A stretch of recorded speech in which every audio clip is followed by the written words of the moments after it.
Hello everyone. अब हैं theories of development. A variety of theories has been propounded by different psychologists to explain development. Development को explain करने के लिए बहुत सारे psychologist हैं, उन्होंने अपनी अपनी theories जो हैं वो दी हैं, उन्होंने उनको प्रस्तावित किया है. Some of the most famous theories of development will be discussed in the next section. ये जो section हमारा start होगा इसके अंदर हम क्या देखेंगे, कुछ डेवलपमेंट की जो फेमस थियरीज हैं उनको हम देखेंगे. तो नेक्स्ट आता है साइको एनालिटिकल या साइकोडायनेमिक साइकोसेक्सुअल डेवलपमेंट थियरी. इसे फ्राइड ने दिया था और इसी की वजह से because it has lots and lots of vulgarity type of thing, that's why some of his followers they left him. Two of them they left him. We discussed in our previous chapters. जो previous videos थे उनमें हमने discuss किया था कि दो इसके जो फॉलोअर थे उन्होंने छोड़ दिया था और उन्होंने अपना अलग से जो है थियरीज दी थी. किसको? फ्राइड को, सिगमंड फ्राइड को. किस वजह से? इसी सेक्सुअलिटी की वजह से. इसकी जो थियरी थी वो कंप्लीटली बेस्ड है सेक्सुअलिटी के ऊपर. ठीक है, तो चलिए देखते हैं कि सिगमंड फ्राइड की क्या थियरी थी, उसको एक बार देख लेते हैं और कंप्लीट उसको डिस्कस इस वीडियो के अंदर हम करेंगे. देखते हैं. This theory was propounded bye Sigmund Freud. कौन सी थियरी? इसको साइको एनालिटिकल थियरी भी कहते हैं और साइकोडायनेमिक थियरी भी कहते हैं और साइकोसेक्सुअल डेवलपमेंट थियरी भी कहते हैं. तीन नामों से ये जानी जाती है. तो इस थियरी में क्या है, सिगमंड फ्राइड ने इसको प्रस्तावित किया था, उन्होंने ये थियरी दी थी. Sigmund Freud is the founder of psychological school of psychology. Sigmund Freud क्या है? साइकोलॉजिकल स्कूल ऑफ साइकोलॉजी के फाउंडर हैं. इन्होंने ही इसको मतलब स्थापित किया था. Fried was a practicing physician and used case study method to derive his theory. वो एक फिजिशियन थे, एक डॉक्टर थे और उन्होंने किस चीज़ का सहारा लिया? Case study. जो मेथड है, जो विधि है केस स्टडी, उस मेथड की सहायता से, उस विधि की सहायता से इस थियरी को उन्होंने दिया था. Some of the major publications of Freud are.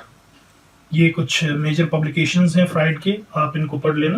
The interpretation of dreams, the psychopathology of everyday life, the ego and the id. इसमें पहले id होता है, मतलब जिसे इदम कहते हैं, फिर ईको होता है जिसे अहम कहते हैं और फिर सुपर ईगो होता है जिसे परा अहम कहते हैं. परा अहम, ठीक है, मतलब इदम, अहम और परा अहम, ये चीजें फ्राइड ने हमारे सामने प्रस्तुत की थी. Fried determined that all instincts fall into one और टू मेजर क्लासेस.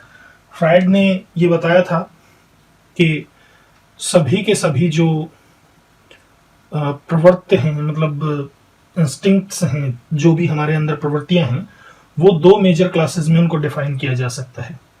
एक लाइफ इंस्टिंक्ट्स और दूसरा है डेथ इंस्टिंक्ट्स. तो दो इंस्टिंक्ट्स फ्राइड ने दिए, life instinct as well as death instinct.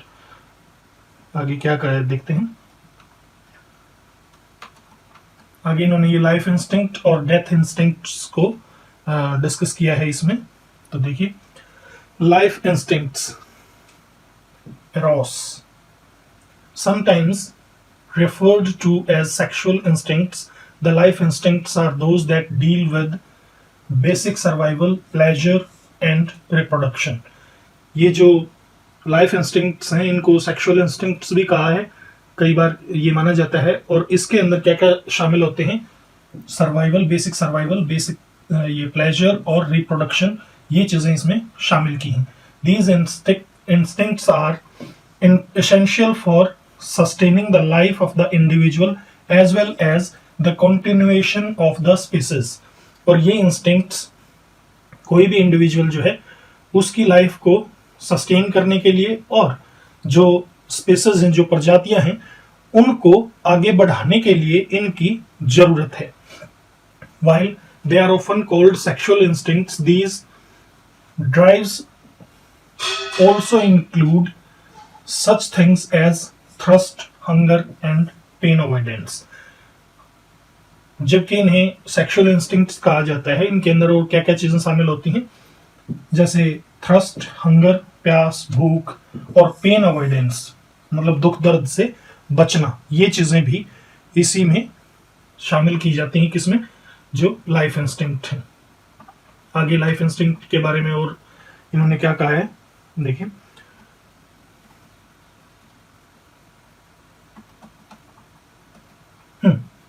The energy created by the life instinct is known as libido.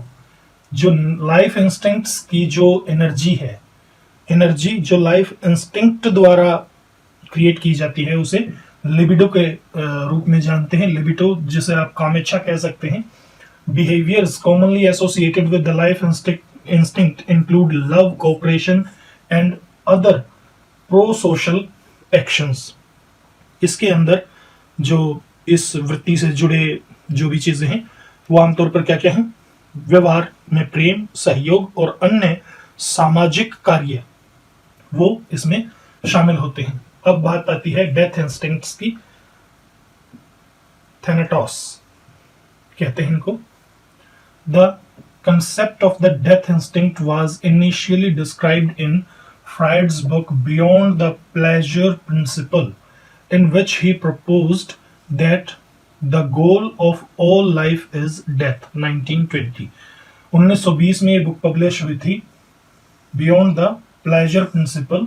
और इसके अंदर उन्होंने क्या कहा था कि सभी जितने भी जीवन हैं उसका लक्ष्य क्या है? मौत है. मतलब सभी जितने भी जीव या जीवन जितना भी है वो सब एंड में खत्म होना है, मर जाना है, सबका एंड वही है. अब इसकी कुछ क्वालिटीज देखिए. He noted that after people experience a traumatic event such as war, they often reenact the experience. जब मनुष्य कोई ट्रोमैटिक इवेंट को महसूस कर लेता है, ट्रोमैटिक इवेंट मतलब दर्दनाक कोई घटना जब उसे महसूस हो जाती है, एक्सपीरियंस कर लेता है, जैसे कि युद्ध, तो मनुष्य क्या करता है कि उस अनुभव को दोबारा फिर से कहीं ना कहीं लागू करने की कोशिश करता है. He concluded that people hold an unconscious desire to die. उन्होंने ये भी कंक्लूजन निकाला कि लोगों में एक अचेतन इच्छा है मरने की, but that the life instincts largely hamper this wish. लेकिन जो लाइफ इंस्टिंक्ट हैं वो इस इच्छा को दबा देते हैं बहुत बड़े तौर पर, काफी हद तक वो इस इच्छा को बाधित कर देते हैं. आगे कहता है, इन फ्राइड्स व्यू, फ्राइड का ये मानना था कि self destructive behaviour is an expression of the energy created by the death instincts. When this energy is directed outwards onto others, it is expressed as aggression and violence. जो destructive tendency होती है, जो destructive behaviour होता है, self destructive behaviour मतलब अपने आप को बर्बाद करने का जो बिहेवियर होता है लोगों में, वो किसकी वजह से होता है? वो डेथ इंस्टिंक्ट्स की वजह से होता है. और जब ये डेथ इंस्टिंक्ट्स की वजह से पैदा होने वाली जो एनर्जी है, अगर उसे बाहर निकाला जाए, मतलब directed outwards on to others, self destruction की बजाय जो डेथ इंस्टिंक्ट्स की एनर्जी है, अगर उसे दूसरे लोगों की तरफ निकाल दिया जाए, तो इसे किस तरह से एक्सप्रेस किया गया है? एग्रेशन एंड वायलेंस, गुस्सा और हिंसा के रूप में. यानी जो डेथ इंस्टिंक्ट्स हैं वो उनकी एनर्जी किस रूप में दूसरों के ऊपर एक तरह से एक्सप्रेस होती है? गुस्से और हिंसा के रूप में. Freud's psychoanalytical theory can be explained into following 3 parts. जो फ्राइड की थियरी है उसे इन 3 पार्ट्स में एक्सप्लेन किया जा सकता है. पहला है structure of personality, structure of साइके. मतलब जो भी शरीर है भाई, जो भी आपका ढांचा, मन का जो ढांचा है, उसके स्ट्रक्चर को या पर्सनालिटी के स्ट्रक्चर को, व्यक्तित्व के ढांचे के रूप में जो है इसको एक्सप्लेन किया जा सकता है। दूसरा स्ट्रक्चर ऑफ माइंड, दिमाग का ढांचा। और तीसरा है साइकोसेक्सुअल स्टेजेस ऑफ डेवलपमेंट, जो विकास के मनोयोग चरण हैं, मनोयौन चरण, साइकोसेक्सुअल मनोयौन चरण, उनके रूप में भी इसको एक्सप्लेन किया जा सकता है। आगे क्या कहता है, इसको थोड़ा ऊपर कर लेते हैं ज्यादा।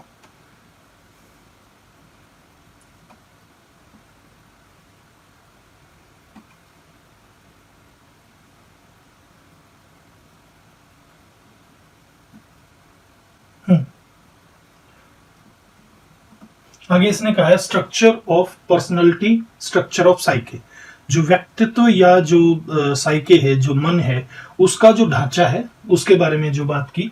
According to Sigmund Freud's psychoanalytical theory of personality,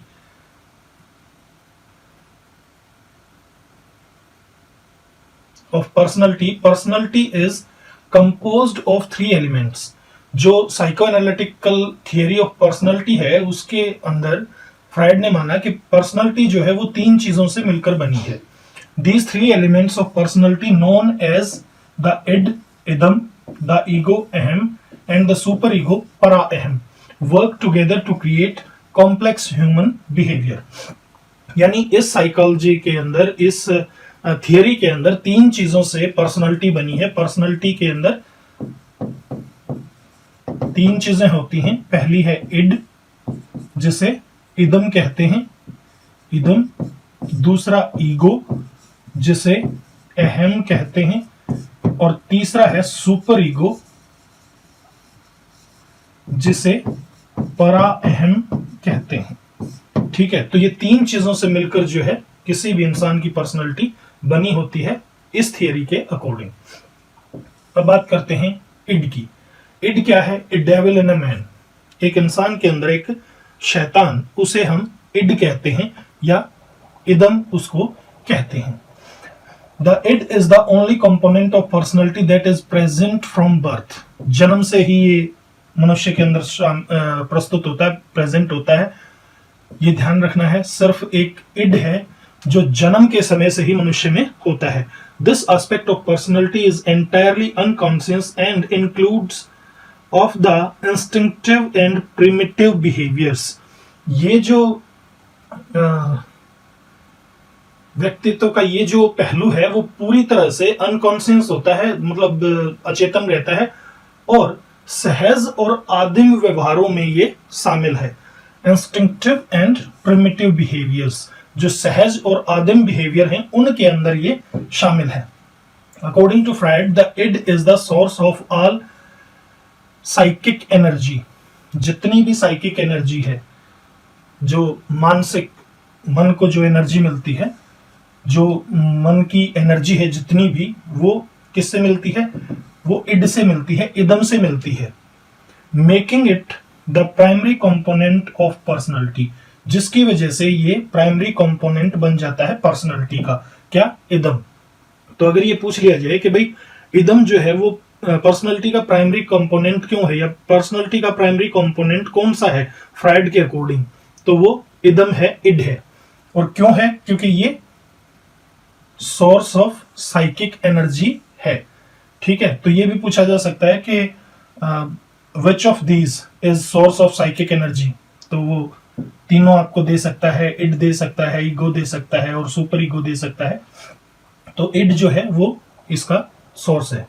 it provides all the power for the operation of ego and super ego. Ego और सुपर ईगो जो भी काम करते हैं, वो सारी की सारी पावर कौन प्रोवाइड करता है? इदम प्रोवाइड करता है। ठीक है, मतलब पावर सारी इदम से आती है, तब जाके अहम और परा अहम अपना काम करते हैं। The id is driven by the pleasure principle. Pleasure जो प्रिंसिपल है, उसके आधार पर इड अपना काम करता है। Which strives for immediate gratification of all desires, जो स्ट्राइव करता है, मतलब उसकी बहुत तेज इच्छा होती है किस चीज की?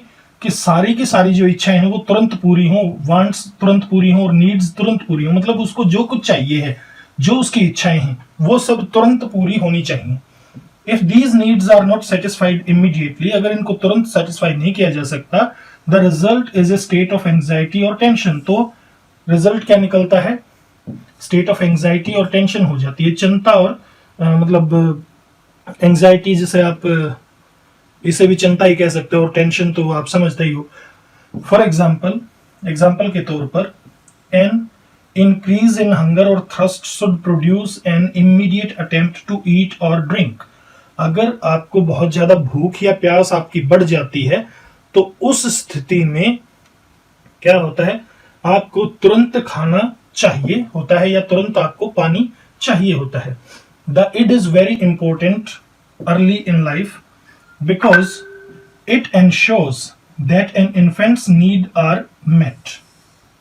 इड अर्ली लाइफ में बहुत जरूरी है, इदम बहुत जरूरी है, क्योंकि इसी से इंश्योर होता है कि बच्चे की जो बेसिक नीड्स हैं वो पूरी हो रही हैं।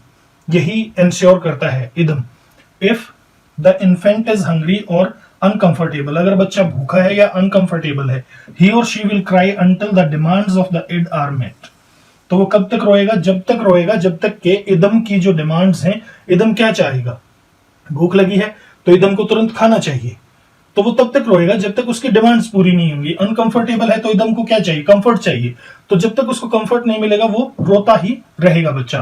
However, immediately satisfying these needs is not always realistic or even possible। हालांकि तुरंत इन चीजों की मतलब सेटिस्फैक्शन कर देना इन नीड्स की, वो हमेशा वास्तविक नहीं होता और संभव भी नहीं होता है। तो कई बार जो है बच्चा रोता भी रहता है। If person were ruled entirely by the pleasure principle, a person was ruled, और आप कहें इसको is ruled। अगर मनुष्य जो है वो उसके ऊपर पूरा प्लेजर प्रिंसिपल उसके ऊपर काम करता है, यानी वो किसके अंडर में है? मनुष्य प्लेजर प्रिंसिपल के अंडर में। he might find himself grabbing things he want out of the other people's hand to satisfy our own carvings, his or her own carvings। क्या होगा कि अगर मनुष्य के ऊपर प्लेजर प्रिंसिपल पूरी तरह से हावी है, यानी मनुष्य प्लेजर प्रिंसिपल के अंदर आया हुआ है, उसके रूल के अंडर में आया हुआ है, तो वो मनुष्य ही और शी, वो जो है क्या करेगा? ही और शी क्या करेगा कि दूसरे लोगों के हाथों से वो चीजें छीन लेगा जो उसे चाहिए हैं, ताकि वो अपनी नीड्स को, अपनी जरूरतों को, अपनी इच्छाओं को पूरी कर सके। This sort of behaviour would be both disruptive and socially unacceptable. इस तरह की जो काम है वो क्या है? डिसरप्टिव भी है और अनएक्सेप्टेबल भी है। डिसरप्टिव एंड अनएक्सेप्टेबल मतलब विघटनकारी जो विनाश की तरफ लेके जाता है, और सोशली अनएक्सेप्टेबल जिसे समाज में एक्सेप्ट नहीं किया जा सकता, स्वीकार नहीं किया जाता। According to Freud, the id commands two processes known as reflex action and primary process. अब फ्रायड के अकॉर्डिंग इदम क्या करता है? ये कमांड देता है दो प्रोसेसेस को ये आदेश देता है, कमांड देता है, और वो कौन से हैं? जिनको आप क्या कह सकते हो? रिफ्लेक्स एक्शन और प्राइमरी प्रोसेस। तो रिफ्लेक्स एक्शन, रिफ्लेक्स क्रियाएं आप कह सकते हो, और प्राइमरी जो मतलब प्राथमिक प्रक्रिया है, उन दो चीजों को ये आदेश देता है। Reflex actions are inborn and automatic processes like blinking and sneezing. ये जो रिफ्लेक्स एक्शंस हैं ये कौन से हैं? ये ऐसे प्रोसेस हैं जो इनबोर्न होते हैं और ऑटोमेटिक होते हैं, जैसे कि आंखें झपकाना या छींकना। प्राइमरी जो प्रोसेसेस होते हैं involve forming a mental image of the desired object as a way of satisfying the need. अब प्राइमरी प्रोसेस क्या होता है? मान लीजिए ये एक मोबाइल फोन है, ठीक है, और ये है कौन सा? एप्पल, या जिसे आप आईफोन भी कहते हैं, एक्स, ठीक है, बिल्कुल लेटेस्ट आया है, या XS मैक्स है, ये वाला है, ठीक है। अब बंदे को चाहिए ये फोन, जो इदम है उसे चाहिए ये फोन। तो जो प्राइमरी प्रोसेस है वो क्या करेगा, प्राइमरी प्रोसेस इन चीजों को देखेगा कि भाई इतने पैसे हैं नहीं हैं, क्या कंडीशन है क्या नहीं है, लेना चाहिए नहीं लेना चाहिए, इदम ने तो कह दिया। लेकिन प्राइमरी प्रोसेस में वो सारे काम चलेंगे और फिर प्राइमरी प्रोसेस एक इमेज बनाएगा कि भाई ऐसा अगर कोई दूसरा फोन मिल जाए जिसमें इस तरह से पूरी स्क्रीन हो, नॉच हो और कम पैसे का हो तो शायद काम चल जाए। ठीक है ना, उसी तरह के प्रोसेसेस फंक्शंस हो, तो वो सब होता है प्राइमरी प्रोसेसेस में। ठीक है, for the satisfaction of needs एक इमेज बनाता है जो नीड्स की सेटिस्फैक्शन के लिए, या हाँ, for the satisfaction of needs the primary process attempts to discharge the tension. ये जो टेंशन होता है, जो तनाव होता है, उसको डिस्चार्ज करने की, उसको कम करने की ये कोशिश करता है। The example of it is a dream, और इसका एग्जाम्पल क्या है, एक सपना। But the primary process is not able to fulfil the need, लेकिन प्राइमरी प्रोसेस जरूरत को पूरा नहीं कर सकता। A hungry person can not eat the image of the food और फूड इन द ड्रीम। अब देखिए कई बार ऐसा भी होता है कि इंसान को लगी है भूख, उसे चाहिए खाना।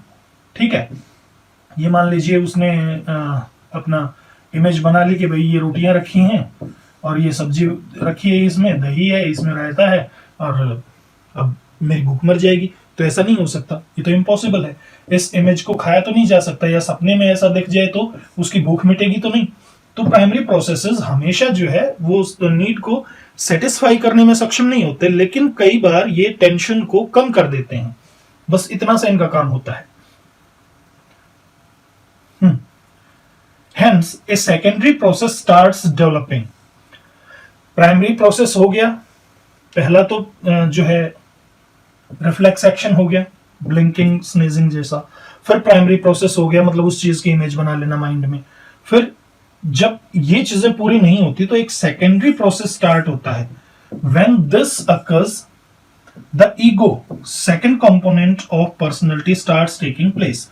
और जब सेकेंडरी प्रोसेस स्टार्ट होता है तो ईगो जो है वो अपना काम शुरू कर देती है। ईगो अपना काम जो है वो स्टार्ट कर देती है। और ईगो क्या करती है, ईगो उन सब चीजों को देखेगी कि भाई क्या करना है क्या नहीं करना है। तो ईगो को क्या कहते हैं, the man in a man, आदमी के अंदर एक आदमी। और सुपर ईगो को क्या कहते हैं, the angel in a man, मतलब बहुत ज्यादा अच्छा, ये तो बहुत ही बुरा, ये इंसान, ये एंजल। ठीक है, तो देखिए the ego is the component of personality that is responsible for dealing with reality. ये वो कंपोनेंट है जो रियलिटी के साथ डील करता है, वास्तविकता के साथ डील करता है। According to Freud the ego develops from the id. किससे, अहम का जन्म किससे होता है, इदम से। स्टार्ट्स डेवलपिंग अराउंड एज 1 और प्लस, मतलब 1 साल की एज से पहले तो इड ही रहता है, इदम ही रहता है इंसान में। 1 प्लस जब आ जाता है, जब 1 प्लस आ जाता है एज में, क्या 1 प्लस इससे आगे, तो यहां पर ईगो जो है वो डेवलप होना स्टार्ट हो जाती है। Clear, and ensures that the impulses of the id can be expressed in a manner acceptable in the real world।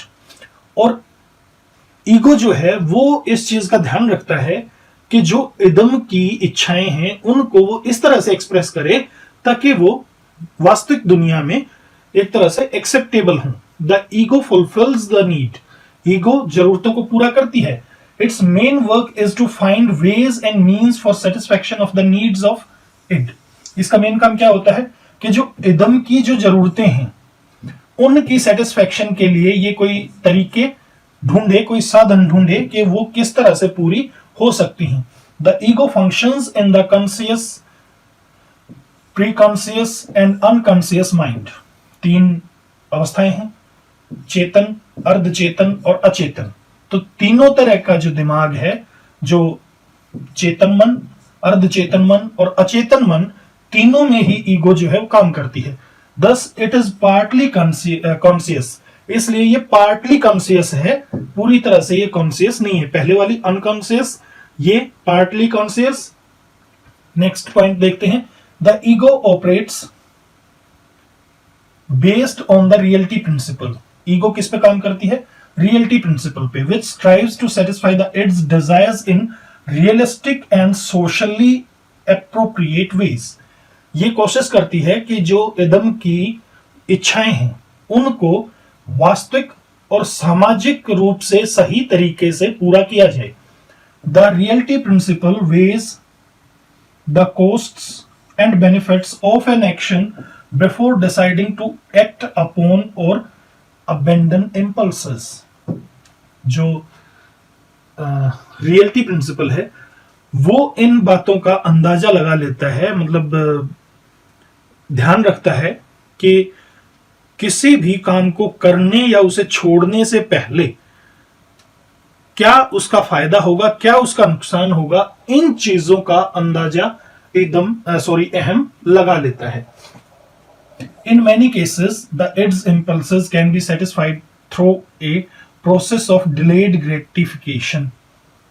और कई प्रोसेसेस में क्या किया जाता है कि डिले कर दिया जाता है, ठीक है, यानी जो इदम की जो जरूरतें होती हैं उनकी संतुष्टि को डिले कर दिया जाता है, उनमें देर कर दी जाती है। The ego will eventually allow the behaviour but only in the appropriate time and place. तो इसलिए हम ये कह सकते हैं कि ईगो जो है वो बिहेवियर को अलाउ करेगी कि भाई क्या करना है आपको, लेकिन सिर्फ सही समय और सही स्थान पर ही कुछ करने के लिए वो उसको अलाउ करेगी। नेक्स्ट है, the ego also discharges tension created by unmet impulses through the secondary process. Ego क्या करती है? टेंशन को डिस्चार्ज करती है। किसकी टेंशन को? जो अनमेट इम्पल्सेस हैं। जो सेकेंडरी प्रोसेस बताया था ना कि एक सेकेंडरी प्रोसेस स्टार्ट होता है, उस सेकेंडरी प्रोसेस के अकॉर्डिंग जो अहम है वो उस टेंशन को कम करने की कोशिश करता है जो टेंशन इदम की इच्छाएं पूरी ना होने की वजह से हमारे सामने आई हैं। In which the ego tries to find an object in the real world that matches the material mental image created by the id's primary process. यानी इसके अंदर ईगो क्या ट्राई करती है? ईगो ट्राई करती है कि एक सेम कोई दूसरा मटेरियल ले लिया जाए जो मैच करता है किस चीज से? उस चीज से जिसकी इमेज किसने बनाई है? इड के प्राइमरी प्रोसेस ने दिमाग में जिसकी इमेज बना रखी है कि मुझे ये चीज चाहिए, तो उस चीज के अल्टरनेट के रूप में कोई दूसरी चीज ले लेता है। जैसे मैंने बताया था आईफोन के अल्टरनेट में कोई भी दूसरा एक सिंपल स्मार्टफोन जो है वो ले लेगा, ठीक है। तो इस तरह से वो उसकी जो इदम है उसकी प्राइमरी प्रोसेस के द्वारा बनाई गई जो इमेज है उसको एक तरह से सेटिस्फाई कर देगा।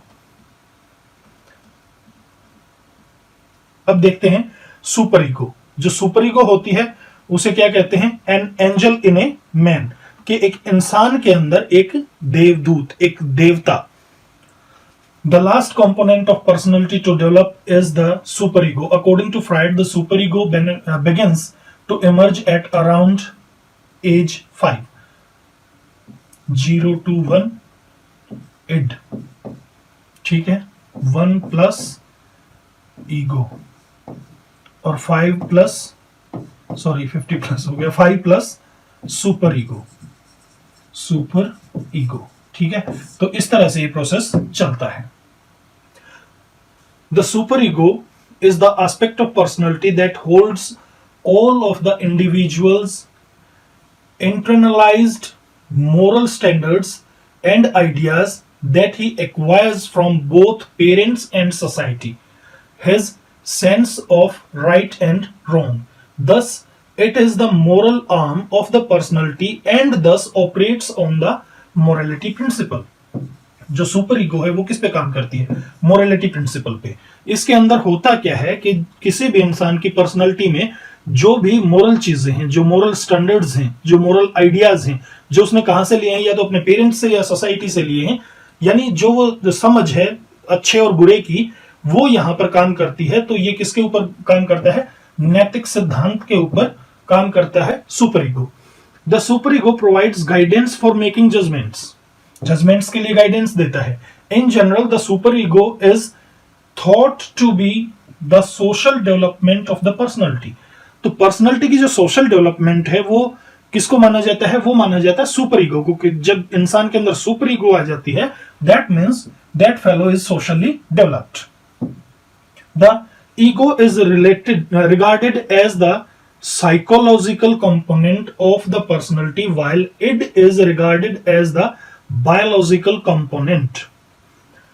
अब देखिए id क्या है, क्या बताया? बायोलॉजिकल।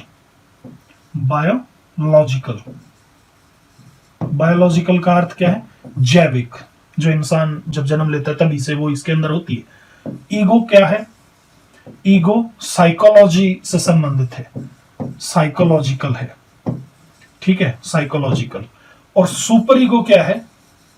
सुपर ईगो जो है वो रिलेटेड है सोसाइटी से, या आप कह सकते हो मोरालिटी से, या आप कह सकते हो एनवायरनमेंट से,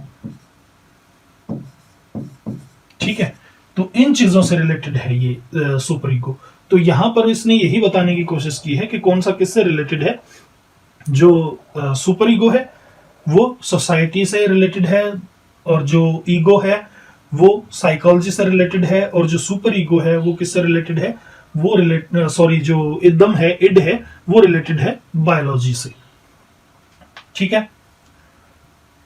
there are two parts of the super ego. Super ego के दो पार्ट हैं, द ईगो आइडियल और द कॉन्शियस।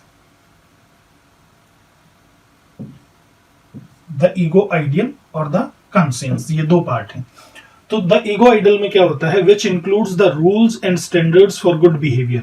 ईगो आइडियल में वो रूल्स और स्टैंडर्ड्स होते हैं जो गुड बिहेवियर के लिए होने चाहिए। these behaviors include those which are approved by parental or other authority figures। ये बिहेवियर्स किन को शामिल करते हैं? या तो पेरेंट्स ने उनको अप्रूव कर रखा हो, या दूसरी जो अथॉरिटी फिगर्स हैं जैसे बड़े बुजुर्ग या समाज के जो भी लोग होते हैं उनके द्वारा इन चीजों को अलाउ कर रखा हो। Obeying these rules lead to feeling of pride, value and accomplishment. इन चीजों को फॉलो करके क्या फील होता है एक इंडिविजुअल को? प्राइड की फीलिंग, वैल्यू के भाई मेरी वैल्यू है, अकम्प्लिशमेंट के मैंने कुछ अचीव कर लिया है। The conscious includes information about things that are viewed as bad by parents and society। अब देखिए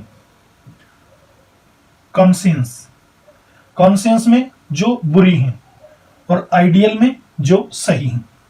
These behaviors are often forbidden and led to bad consequences, punishments or feeling of guilt and remorse। और ये इस तरह का जो behaviour है वो किधर लेके जाता है इंसान को?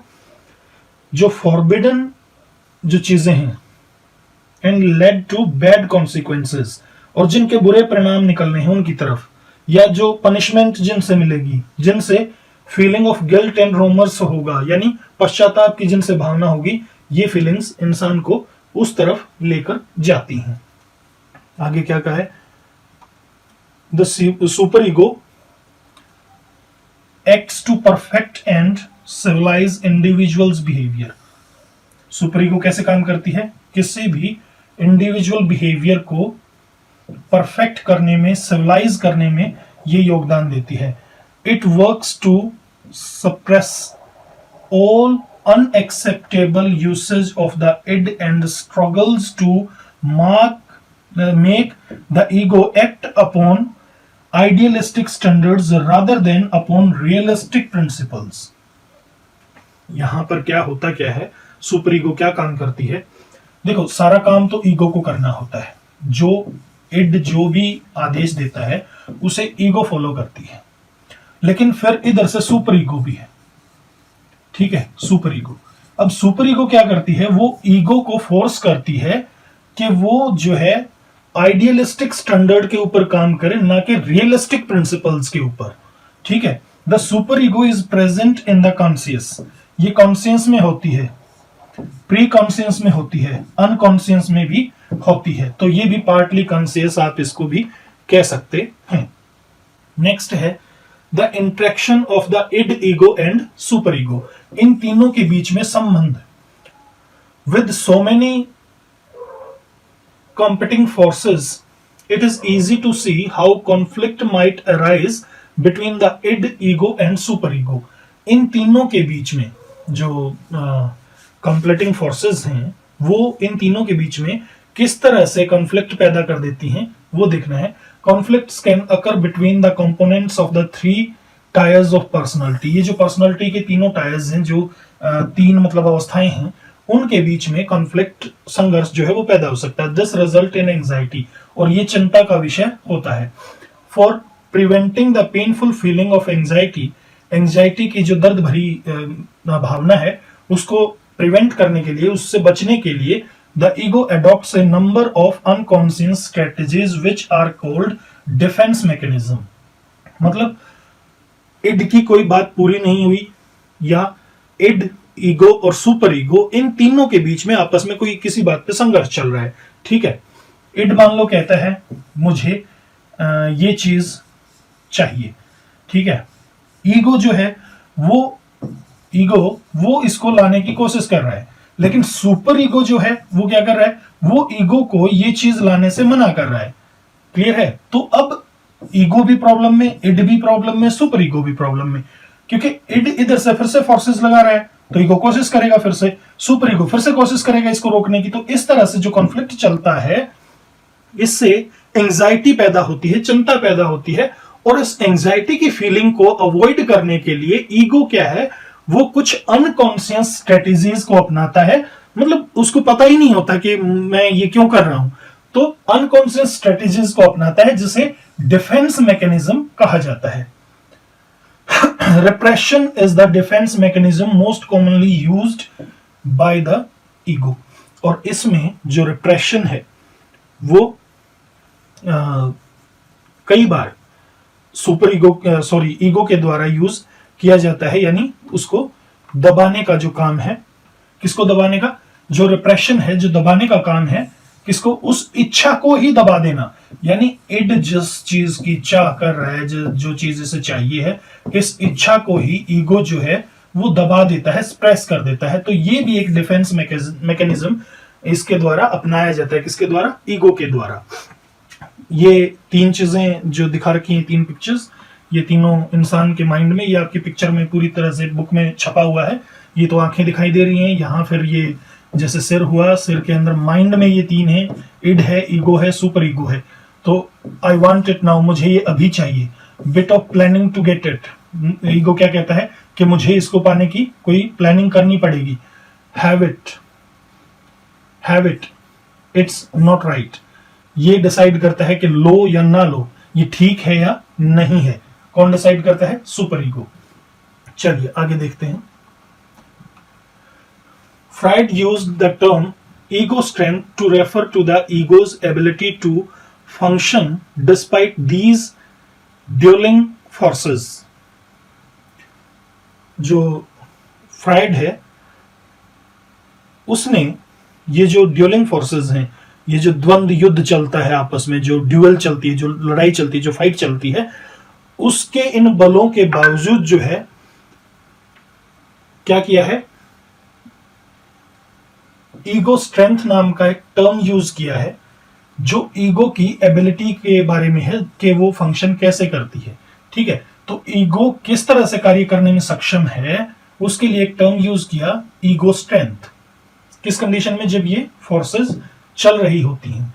ए person with good ego strength is able to effectively manage these pressures, while those with too much or too little ego strength can become too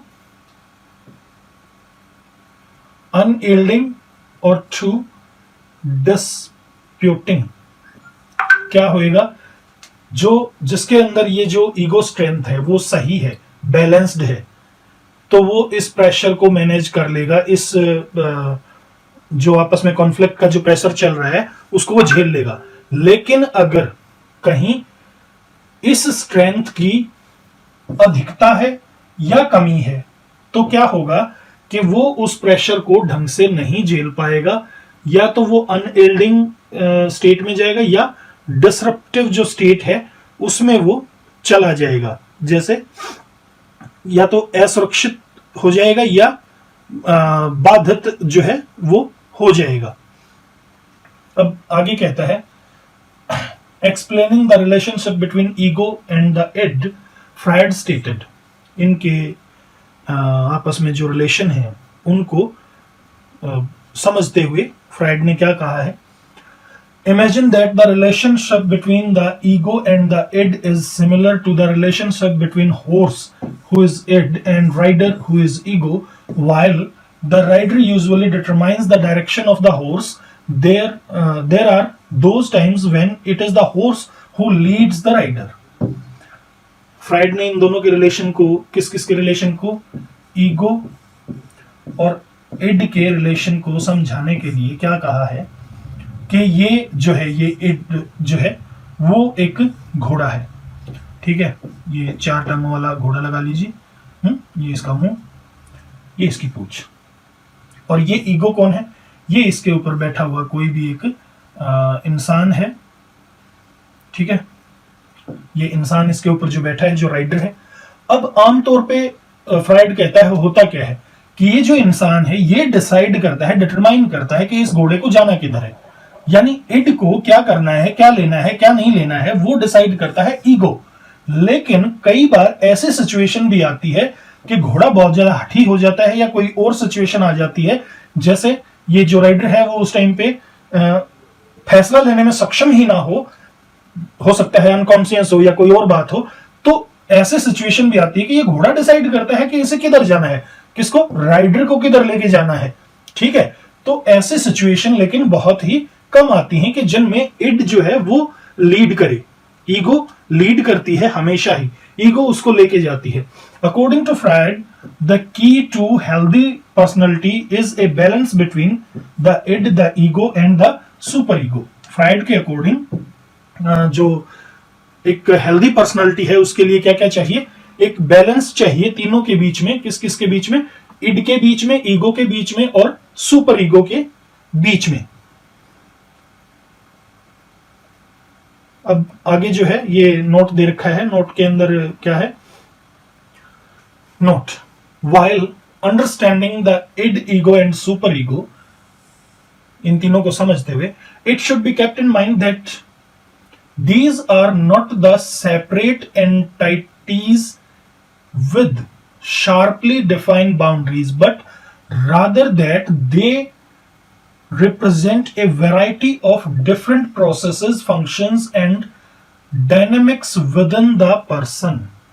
जब इन तीनों को समझना हो, जो इड, ईगो और सुपर ईगो है, जब इन तीनों को समझना हो तो उस समय पर क्या ध्यान में रखना है कि भाई ये जो हैं तीनों वो अलग अलग इकाइयां नहीं है, यानी पर्सनालिटी की अलग अलग इकाइयां नहीं है जिनके अंदर कोई बिल्कुल, जैसे ये इड हो गया भाई और ये एक बिल्कुल लाइन लगा दी, इससे इधर नहीं जाएगा, यहाँ ईगो रहता है, ये लाइन लगा दी, यहाँ सुपर ईगो रहता है, ऐसा कुछ नहीं है। ये इकाइयां तीनों अलग अलग हैं पर्सनालिटी की, लेकिन ये व्यक्ति के भीतर की जो विभिन्न प्रक्रियाएं हैं, जो कार्य हैं और जो गतिशीलता है, उनको मतलब उनका प्रतिनिधित्व ये चीजें करती हैं। यानी एक ही इंसान के अंदर जो अलग अलग एक्टिविटीज चलती रहती हैं उन्हीं को ये रिप्रेजेंट करती हैं। Moreover, in his writings Freud uses the German personal pronoun das es, das ich, das über ich, das es, das ich, das über ich। ये तीन जो चीजें हैं, जो जर्मन पर्सनल प्रोनाउन है, उसको फ्रायड यूज करता है इसको समझाने के लिए, और जिनका लिटरल मीनिंग क्या है, द इट मतलब यही, द आई मैं, और द अबव आई मेरे से भी ऊपर जो चीज है, with the ego placed in the middle, and if all demands are met, the system maintains its balance of psychic power and the outcome is an adjusted personality। इसके अंदर क्या होता है, ईगो को बीच में रखा होता है, आप ये लगा लीजिए, सॉरी, इड यहां और यहां सुपर ईगो, ठीक है, ईगो बीच में होती है। और अगर सब कुछ ठीक रहता है, सारा सब जो सिस्टम है उसको अच्छे से मेंटेन किया जाता है, एक बैलेंस बनाया जाता है, तो एक बहुत ही एडजस्टेड पर्सनालिटी जो है उसका परिणाम निकलेगा या वो उभर कर सामने आएगी। There is imbalance, if there is imbalance, अगर इम्बैलेंस है तो क्या होगा? The outcome is a maladaptive personality. For example, with a dominant id, the outcome could be an impulsive and uncontrollable individual, like a criminal. With an overactive superego, the outcome might be an extremely moralist individual, that is, television evangelist. अब होगा क्या? क्या कहता है fried कि अगर तो balance सही है तीनों के अंदर तो एक सही पर्सनालिटी निकल के आएगी, लेकिन अगर ये बैलेंस कहीं गड़बड़ में है तो जो पर्सनालिटी होगी वो मतलब माल अडेप्टिव, जिसको मतलब एक्सेप्ट नहीं किया जा सकता, ऐसी जो है पर्सनालिटी वो निकल के आएगी। माल अडेप्टिव पर्सनालिटी निकल कर आएगी हमारे सामने, ठीक है। माल अडेप्टिव को आप दुर्भावनापूर्ण भी कह सकते हो, दुर्भावनापूर्ण, ठीक है, दुर्भावनापूर्ण भी कह सकते हो कि एक दुर्भावनापूर्ण जो पर्सनालिटी है ना वो निकल कर आएगी। एग्जाम्पल के तौर पे उसने क्या कहा, अगर डोमिनेंस है इदम की तो क्या होगा? इदम को तो कोई चीज चाहिए तो मतलब चाहिए, ठीक है, और बैलेंस सही है नहीं, बैलेंस सही नहीं है, डोमिनेंस किसकी दिखा दी? इदम की। इदम बहुत ज्यादा है, इदम जब ज्यादा है, ठीक है, और ईगो और सुपर ईगो ज्यादा नहीं है, तो क्या करेगा इदम? उस चीज को छीन लेगा और वो इंसान जो है क्रिमिनल बन जाएगा या चोरी कर लेगा। फिर अगर सुपर ईगो बहुत ज्यादा है तो क्या होगा? इदम को कोई चीज चाहिए, ईगो ने उससे पूरे करने की कोशिश की, लेकिन सुपर ईगो सबसे ज्यादा है। अब यहां पर इड और ईगो ये कम है और सुपर ईगो बहुत ज्यादा है, यानी एंजल वाली क्वालिटी बहुत ही ज्यादा है, तो वो बहुत ही मोरलिस्टिक टाइप ऑफ फेलो बन जाएगा, नैतिकता को फॉलो करने वाला ऐसा एक इंसान वो जो है हमारे सामने निकल कर आएगा, ऐसा इंसान जो है वो प्रस्तुत होगा हमारे सामने आज। और अगर ईगो बढ़ती है, ईगो बहुत ज्यादा हो जाती है तो क्या होगा वो देखिए। An overpowering ego could create an individual who is caught up in reality.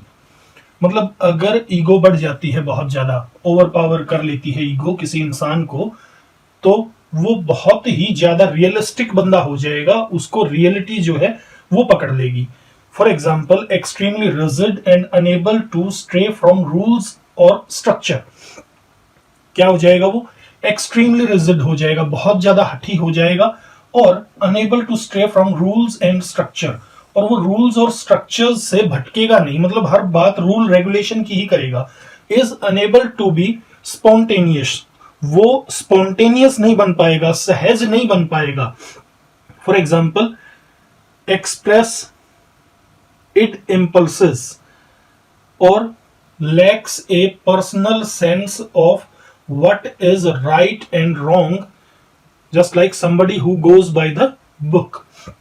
क्या करेगा? उदाहरण के लिए आप इसमें क्या कह सकते हैं, ऐसा इंसान बन जाएगा जो इदम के आवेगों को व्यक्त करेगा। एक्सप्रेस इड इम्पल्सेस, इदम के आवेग जो होंगे, इम्पल्सेस जो होंगे, उनको वो एक्सप्रेस करेगा, उन्हीं को वो बताएगा। और lacks a personal sense of what is right and wrong, और उसके अंदर कोई पर्सनल सेंस नहीं होगी कि ठीक क्या है और गलत क्या है, यानी वो एज अ ह्यूमन बीइंग ये सोच ही नहीं पाएगा कि ठीक गलत क्या है। जैसे somebody who goes by the book, जो किताब के हिसाब से चलता है, यानी रूल्स रेगुलेशंस के हिसाब से जो चलता है, ऐसा इंसान वो बन जाएगा। In Sigmund Freud's topographical model of personality, the ego is the aspect of personality that deals with reality. जो फ्राइड का टोपोग्राफिक भौगोलिक जो मॉडल है, टोपोग्राफिकल होता है भौगोलिक। जो भौगोलिक मॉडल है पर्सनैलिटी का, उसके अंदर ईगो क्या करती है, वो एक ऐसा एस्पेक्ट है, एक ऐसी क्वालिटी है पर्सनैलिटी की जो डील करती है रियलिटी के साथ, ठीक है। While doing this the ego also has to cope up with the conflicting demands of the id and the super ego. और रियलिटी के साथ डीलिंग करते हुए ईगो को क्या करना होता है, उसे कॉप अप करना होता है, उसे मतलब एक सामंजस्य बनाना होता है किस चीज के बीच में, जो कॉन्फ्लिक्टिंग डिमांड्स हैं, जिनके बीच में विरोधाभास चल रहा हो, मतलब कॉन्फ्लिक्ट करती हूं, संघर्ष करती हूं, जो डिमांड्स किस किस की, इड की और सुपर ईगो की। मतलब इड कुछ चाहती है, सुपर ईगो उसके विपरीत चाहती है। तो इनके बीच में इस ईगो को रियलिटी के साथ डील करते हुए एक सामंजस्य बनाना होता है। द इड जो इदम है seeks to fulfil all wants, needs and impulses. Id क्या चाहती है, इदम क्या चाहता है, इदम चाहता है कि उसकी सारी वांट्स, जो भी वो चाहता है, आवश्यकताएं हैं, जो जरूरतें हैं, जो इंपल्सेस हैं, जो उसके आवेग हैं, जो उसके इच्छाएं हैं, वो सारी की सारी पूरी हों। जबकि super ego tries to get the ego to act in an idealistic and moral manner. जबकि सुपर ईगो कोशिश करता है कि ईगो जो है वो काम करे कैसे तरीके से, आइडियलिस्टिक और मोरल मैनर से ईगो काम करे। मतलब इदम तो ईगो को कहता है कि मेरी सारी जरूरतों को पूरा करो, जबकि सुपर ईगो, परा अहम, ईगो को कहता है, अहम को कहता है कि तुम जो है किस तरीके से काम करो, आइडियलिस्टिक और मोरल मैनर से काम करो। लेकिन ईगो को क्या करना होता है, अहम को क्या करना होता है, उसे इड की भी सुननी होती है और जो सुपर ईगो है उसकी भी सुननी होती है, और फिर वो एक बीच का रास्ता निकालता है, एक मतलब रियलिटी बेस्ड जो है उस रास्ते पर वो लेकर जाता है इंसान को।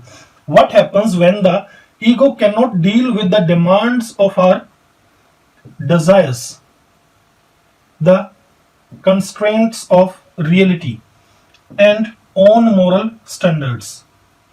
क्या होता है अगर ये जो अहम है वो हमारी इच्छाओं, वास्तविक जो बाधाएं हैं वो, और जो नैतिक मानक हैं उनकी मांगों से नहीं निपट सकता, यानी उनके साथ डील नहीं कर सकता। किन किन के साथ, इच्छाओं के साथ, और जो कंस्ट्रेंट्स ऑफ रियलिटी हैं, जो वास्तविकता की जो बाधाएं हैं, जो हकीकत में जो इच्छाएं पूरी करने में जो मुसीबतें आ रही हैं, वो उनके साथ भी डील नहीं कर पाता। और मोरल स्टैंडर्ड, जो अपने खुद के ओन जो मोरल स्टैंडर्ड हैं, अपने खुद के जो नैतिक मतलब मानक हैं, उनके साथ वो डील नहीं कर पाता। तो क्या होता है, according to Freud, anxiety is an unpleasant inner state that people seek to avoid. ऐसी स्थिति में क्या होता है कि एंजाइटी पैदा होती है, और एंजाइटी जो है वो अनप्लेजेंट इनर स्टेट है, मतलब अनप्लेजेंट जो अच्छी ना हो, ऐसी इनर स्टेट है, अच्छा नहीं लगता इंसान को अंदर से, और लोग जो है क्या करते हैं, वो इसे अवॉइड करने की कोशिश करते हैं। Anxiety acts as a signal to the ego that things are not going right. देखिए, एंजाइटी जो है वो ईगो के लिए किस चीज का काम करती है, वो एक सिग्नल का काम करती है, ठीक है। क्या सिग्नल देती है कि चीजें जो है वो सही नहीं हो रही हैं, कुछ ना कुछ गड़बड़ है। एज अ रिजल्ट, इसके रिजल्ट के तौर पे, the ego then employs a defence mechanism to help reduce these feelings of anxiety. फिर ईगो क्या करती है, वो एक डिफेंस मैकेनिज्म को अप्लाई करती है, वो कुछ भी हो सकता है, और उस डिफेंस मैकेनिज्म से वो एंजाइटी की ये जो फीलिंग्स हैं इनको कम करने की कोशिश करती है। यानी जब एंजाइटी क्रिएट होती है, तो एंजाइटी क्रिएट होते ही ईगो अपना डिफेंस मैकेनिज्म स्टार्ट कर देती है, और ये जो एंजाइटी की फीलिंग्स हैं इनको वो अवॉइड करती है। तो ये क्वेश्चन बन सकता है कि भाई ईगो किस तरह से एंजाइटी की फीलिंग्स को अवॉइड करती है, अपना डिफेंस मैकेनिज्म स्टार्ट करके, या ईगो जो है जो एंजाइटी है वो किस तरह का सिग्नल ईगो को देती है, वो देती है कि things are not going right. Freud identified 3 types of anxiety. 3 तरह की जो एंजाइटी है, चिंता है, वो फ्रायड ने आइडेंटिफाई की है। पहली है न्यूरोटिक एंजाइटी ये कैसी होती है? Is the unconscious worry that we will lose control of its urges resulting in punishment for inappropriate behaviour.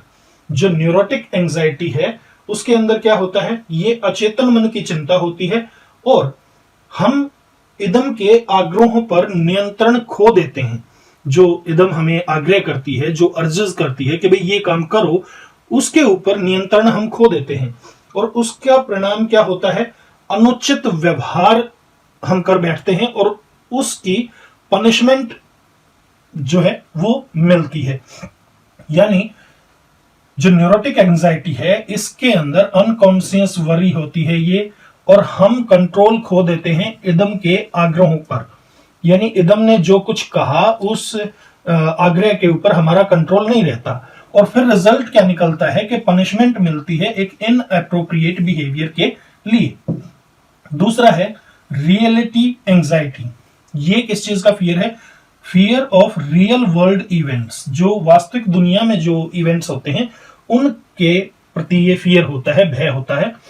The cause of this anxiety is usually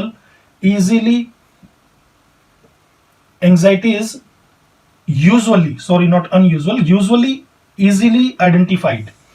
जो इसके कारण होते हैं वो आम तौर पर बहुत आसानी से उनको आइडेंटिफाई किया जा सकता है। फॉर एग्जाम्पल के तौर पर देखिए, a person might fear receiving a dog bite when they are near a menacing dog. जब किसी खतरनाक कुत्ते के पास आदमी होता है, मेनेसिंग डॉग, खतरनाक कुत्ता जो है, उसके पास जब आदमी होता है तो क्या होता है? उसके मन में क्या भय आता है कि वो फियर रिसीव करता है कि कुत्ता काट लेगा। ठीक है, तो ये एंजाइटी उसके मन में आई, ये भय उसके मन में आया, आइडेंटिफाई हो गया किससे भय है? कुत्ते से भय है। तो क्या किया जाएगा? इसको अवॉइड करने के लिए the most common way of reducing this anxiety, इस एंजाइटी को रिड्यूस करने का सबसे कॉमन तरीका क्या है? Is to avoid the threatening object. उस ऑब्जेक्ट को जिससे हमें वो धमकी मिल रही है उसे अवॉइड कर दो, यानी उस कुत्ते से दूर चले जाओ। जब कुत्ते से इंसान दूर चला जाएगा तो जो एंजाइटी, जो भय, जो चिंता मन में थी वो खत्म हो जाएगी। फिर है मोरल एंजाइटी। ध्यान से देखिए, पहली न्यूरोटिक एंजाइटी अनकॉन्शियस माइंड में होती है, इदम के अर्जेस के ऊपर, आग्रहों के ऊपर इसमें कोई कंट्रोल नहीं रहता और रिजल्ट क्या निकलता है? कोई ना कोई पनिशमेंट मिलती है हमें इनएप्रोप्रिएट बिहेवियर के लिए। दूसरा रियलिटी एंजाइटी। रियलिटी एंजाइटी कैसी एंजाइटी है? जो वास्तविक होती है और इसको हम आसानी से पहचान सकते हैं। जैसे एक इंसान जो है, एक कुत्ते के पास है, लेकिन ये कुत्ता बहुत ही खतरनाक है। ठीक है, ये इसको काटना चाहता है। अब काटना चाहता है तो क्या करेगा? ये इंसान यहां से हटके कहीं दूर चला जाएगा। मान लो यहां चला गया, कुत्ता यहीं बंधा रह गया या गली में रह गया, जो भी है, तो इसको इससे दूर हो गया, अवॉइड कर दिया, तो इसकी वो एंजाइटी जो है खत्म हो गई। अब तीसरी जो एंजाइटी बताई वो कौन सी? Moral anxiety. Involves a fear of violating our own moral principles. इसमें क्या भय रहता है कि हम वायलेट कर देंगे, हम तोड़ देंगे किस चीज को? अपने ही मोरल प्रिंसिपल्स को, अपने ही नैतिक सिद्धांतों का हम उल्लंघन कर देंगे, ये भय इसमें रहता है। In order to deal with this anxiety, इस एंजाइटी के साथ डील करने के लिए Freud believed that defence mechanism helped shield the ego from the conflict created by id, super ego and reality. तो क्या है कि इससे डील करने के लिए फ्रायड का ये मानना था कि जो डिफेंस मैकेनिज्म है, जो एक बचाव प्रक्रिया होती है, वो क्या करेगी? वो परा अहम और इदम, इनके बीच में जो दिक्कत है उनको, उनके संघर्षों को जो है, उन मान लीजिए जो इदम है, सुपर ईगो है, इनके बीच में कॉन्फ्लिक्ट चल रहा है, तो इस कॉन्फ्लिक्ट को अवॉइड करने में हेल्प करेगा क्या? Defence mechanism. किसकी? ईगो की। ये इड है, ये सुपर ईगो है। ठीक है, अब ईगो यहां फंसा हुआ है, उसके जी का ये जंजाल बना हुआ है, इन दोनों का कॉन्फ्लिक्ट। तो ये एक डिफेंस मैकेनिज्म की हेल्प लेगा, डिफेंस मैकेनिज्म की हेल्प लेगा, और डिफेंस मैकेनिज्म इसको इससे बचा देगा, ये जो है ये चीज जो है दूर हो जाएगी। ठीक है, तो ये हुआ हमारा, ये तीनों टाइप की जो एंजाइटी हैं वो हमने यहां पर देखी। अब देखते हैं नेक्स्ट क्या कहता है। नेक्स्ट इसमें है स्ट्रक्चर ऑफ माइंड। अब स्ट्रक्चर ऑफ माइंड में ये क्या कहता है वो भी एक बार जरा हम देख लेते हैं। स्ट्रक्चर ऑफ माइंड में ये कहता है, according to Freud the mind can be divided into 3 different levels. 3 levels दिमाग के इसने बताए हैं। पहला बताया कॉन्शियस माइंड, दूसरा बताया प्री कॉन्शियस माइंड, और तीसरा बताया अनकॉन्शियस माइंड। तो ये तीनों किस तरह से काम करते हैं, क्या है ये, उसको एक बार देखते हैं। The conscious mind indicates everything that individual is aware of. Conscious mind कौन सा है, हर वो चीज जिससे जो है कोई भी व्यक्ति पूरी तरह से अवेयर है, उसको उस चीज का पता है, यानी सजग है वो किसी चीज के प्रति, तो वो कॉन्शियस है। ठीक है, this is the aspect of individuals mental processing that he can think and talk about rationally. मतलब ये जो चीज है ये किस चीज को शामिल करती है कि इंसान जो है इस अवस्था में तर्क संगत तरीके से सोच सकता है और बात कर सकता है। A part of this includes person's memory which is not always part of consciousness but can be retrieved easily at any time and brought into awareness। इसके अंदर क्या शामिल किया गया है, जो इंसान है उसकी मेमोरी का एक ऐसा हिस्सा इसमें शामिल होता है जो हमेशा कॉन्शियसनेस का हिस्सा नहीं होता। ये मान लीजिए ह्यूमन माइंड है और ये कॉन्शियसनेस का हिस्सा है, तो बाकी हिस्से में से कुछ हिस्सा इसमें शामिल है, लेकिन ये हमेशा कॉन्शियसनेस का इस हिस्से का हिस्सा हमेशा नहीं होता। कब होगा, जब भी जरूरत पड़ेगी तो वो उस चीज को तुरंत रिकॉल कर लेगा, तुरंत उसको याद कर लेगा, रिट्राइव कर लेगा, आसानी से उस चीज को प्राप्त कर लेगा जब भी जरूरत पड़ेगी, और अवेयरनेस में उस चीज को ले आएगा। यानी मान लीजिए ये हिस्सा था यहां पर, ठीक है, तो इसको जब भी जरूरत पड़ेगी तो बीच वाली हिस्सा हट जाएगा और ये जो है सारा का सारा इसमें शामिल हो जाएगा, यानी उसे वो चीज तुरंत से याद आ जाएगी। Fried called this pre conscious, और इसे ही फ्राइड क्या कहता है कि ये प्री कॉन्शियस है, अर्ध चेतन मन है। ध्यान से समझिए, कॉन्शियस माइंड में क्या आता है, जिन चीजों के बारे में माइंड पूरी तरह से अवेयर है, रैशनली सोच सकता है और रैशनली बात कर सकता है, तर्क संगत तरीके से सोचना और बात करना, वो जो काम है माइंड का, वो आता है कॉन्शियस में, चेतन में। अर्ध चेतन में कौन सा आता है, अर्ध चेतन में दिमाग का वो हिस्सा आता है जिसके अंदर जब चेतन मन को जरूरत पड़ती है तो वो उसमें से किसी भी जानकारी को रिट्राइव कर लेता है, प्राप्त कर लेता है। ठीक है, तो यही अर्धचेतन है जो जानकारी रखता है लेकिन हेल्प करता है किसकी, कॉन्शियस माइंड की। कब, जब जरूरत पड़ती है तब, तब तक नहीं, तब तक वो अनकॉन्शियस रहता है। जैसे ही जरूरत पड़ेगी कॉन्शियस माइंड कोशिश करेगा और ये प्री कॉन्शियस जो है ये कॉन्शियस बन जाएगा। ठीक है, the pre conscious mind is the part of the mind that represents ordinary memory. जो ऑर्डिनरी साधारण जो मेमोरी होती है उसको ये रिप्रेजेंट करता है। While individual is not consciously aware of this information at any given time, he can retrieve it and pull it into consciousness when needed. मतलब किसी भी समय, ऐसा नहीं है कि हर समय उसे हर चीज याद ही हो। ठीक है, तो इंडिविजुअल क्या करेगा, वो कॉन्शियसली अवेयर नहीं होता है इस इंफॉर्मेशन के बारे में किसी भी समय, हर समय वो इस इंफॉर्मेशन को माइंड में नहीं सेट किए हुए है, लेकिन जब भी जरूरत पड़ेगी वो इस इंफॉर्मेशन को रिट्राइव कर लेगा और इसे कहां ले जाएगा, कॉन्शियसनेस के अंदर ले जाएगा। तो ये जो हिस्सा है ये प्री कॉन्शियस या अर्धचेतन मन कहलाता है। अनकॉन्शियस माइंड, अनकॉन्शियस में क्या होता है, the conscious mind is a reservoir of feelings. जो unconscious mind is a reservoir of feelings, यानी जो अनकॉन्शियस माइंड है इसके अंदर फीलिंग्स जो है वो रिजर्व्ड रहती हैं, थॉट्स रिजर्व्ड रहते हैं, अर्जेस रिजर्व्ड रहती हैं, and memories that are outside of individual's conscious awareness, और कुछ ऐसी मेमोरीज जो व्यक्ति के कॉन्शियस अवेयरनेस से बाहर रहती हैं, वो कहां रहती हैं? सारी की सारी अनकॉन्शियस माइंड के अंदर। Most of the contents of the unconscious are unacceptable and unpleasant such as feeling of pain, anxiety and conflict। बहुत सारा जो कंटेंट होता है, जो चीजें होती हैं अनकॉन्शियस माइंड के अंदर, वो अनएक्सेप्टेबल होती हैं, अनप्लेजेंट होती हैं, जैसे कि फीलिंग ऑफ पेन हो गई, एंजाइटी हो गई और कॉन्फ्लिक्ट हो गई। इस तरह की फीलिंग्स जो हैं वो अनकॉन्शियस माइंड में रहती हैं। Unconscious mind consists of all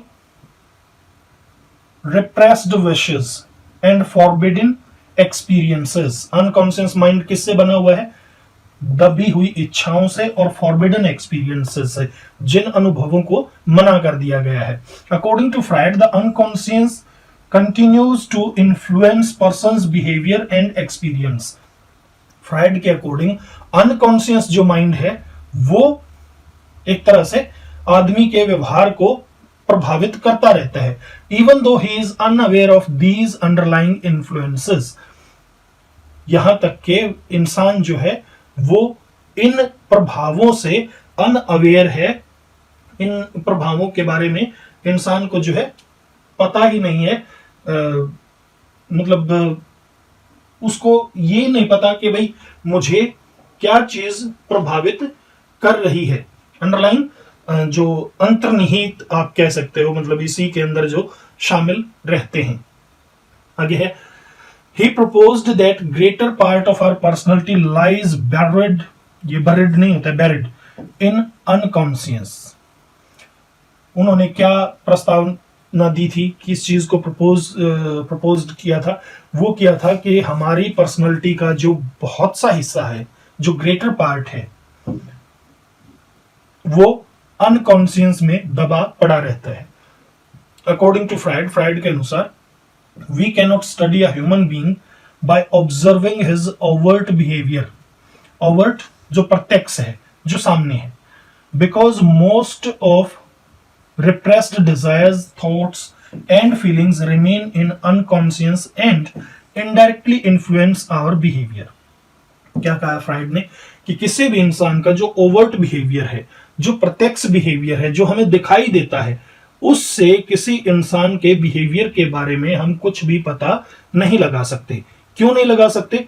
क्योंकि बहुत सारी जो रिप्रेस्ड डिजायर्स हैं, जो दबी हुई इच्छाएं हैं, जो थॉट्स हैं, जो विचार हैं और जो फीलिंग्स हैं, जिनको दबा के रखा गया है, वो कहां रहती हैं? वो अनकॉन्शियस में रहती हैं और इनडायरेक्ट तरीके से इंसान के बिहेवियर को इन्फ्लुएंस करती रहती हैं, प्रभावित करती रहती हैं। Following were considered as the evidences of existence of unconscious by Freud.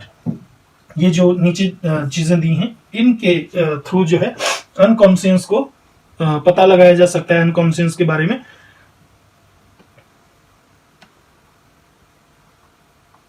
ये एविडेंसेस हैं अनकॉन्शियस के, कि अनकॉन्शियस किस तरह से एग्जिस्टेंस में आती है। तो देखिए, ड्रीम्स के थ्रू। दूसरा है, स्लिप ऑफ टंग हो जाती है, स्लिप ऑफ पेन हो जाता है, यानी इंसान कुछ भी गलत बोल देता है अनजाने में, कुछ भी गलत लिख देता है अनजाने में। समनाम्बलिज्म, जो समनाम्बलिज्म क्या होता है? नींद में चलने की बीमारी जो होती है, नींद में चलना, ठीक है, या नींद में बोल भी देते हैं लोग कुछ, तो वो अनकॉन्शियस माइंड की चीजें होती हैं। न्यूरोसिस एंड साइकोसिस, different kinds of abnormal behaviour.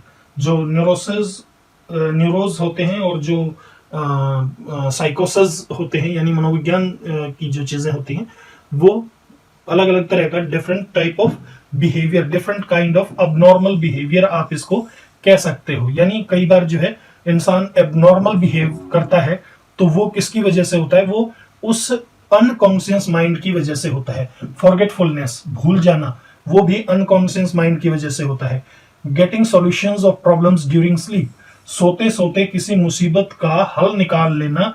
यानी कई बार क्या होता है, हम किसी क्वेश्चन को सॉल्व करने की कोशिश करते हैं, किसी चीज को सॉल्व करने की कोशिश करते हैं, अपनी पूरी कोशिश के बाद भी हम उस काम को नहीं कर पाते, लेकिन जब हम सो जाते हैं और सोकर उठते हैं फिर ट्राई करते हैं तो बहुत जल्दी उसका हल हम निकाल लेते हैं। तो वो जो सोल्यूशन है, और कई बार तो जब सोकर उठते हैं तो सोल्यूशन हमारे माइंड में सेट होता है।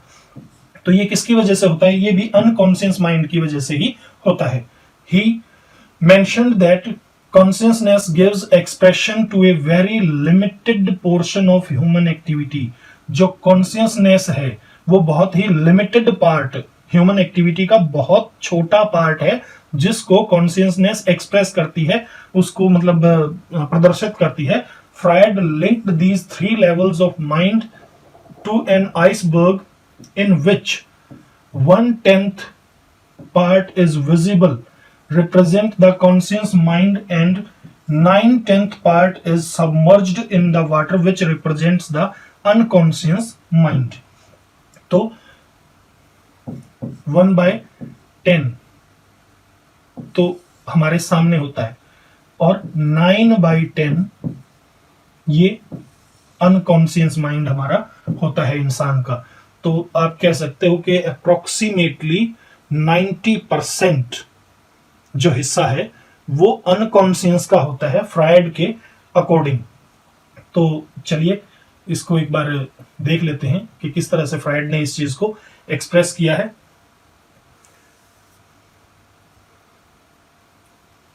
ये वो आइसबर्ग जो है फ्रायड ने बना के दिखाया है, ये आपकी बुक में बहुत अच्छे से क्लियरली दिखेगा। इसके अंदर क्या है, ये मान लीजिए ये यहाँ पर ये लाइन, ठीक है, ये इस तरह से है।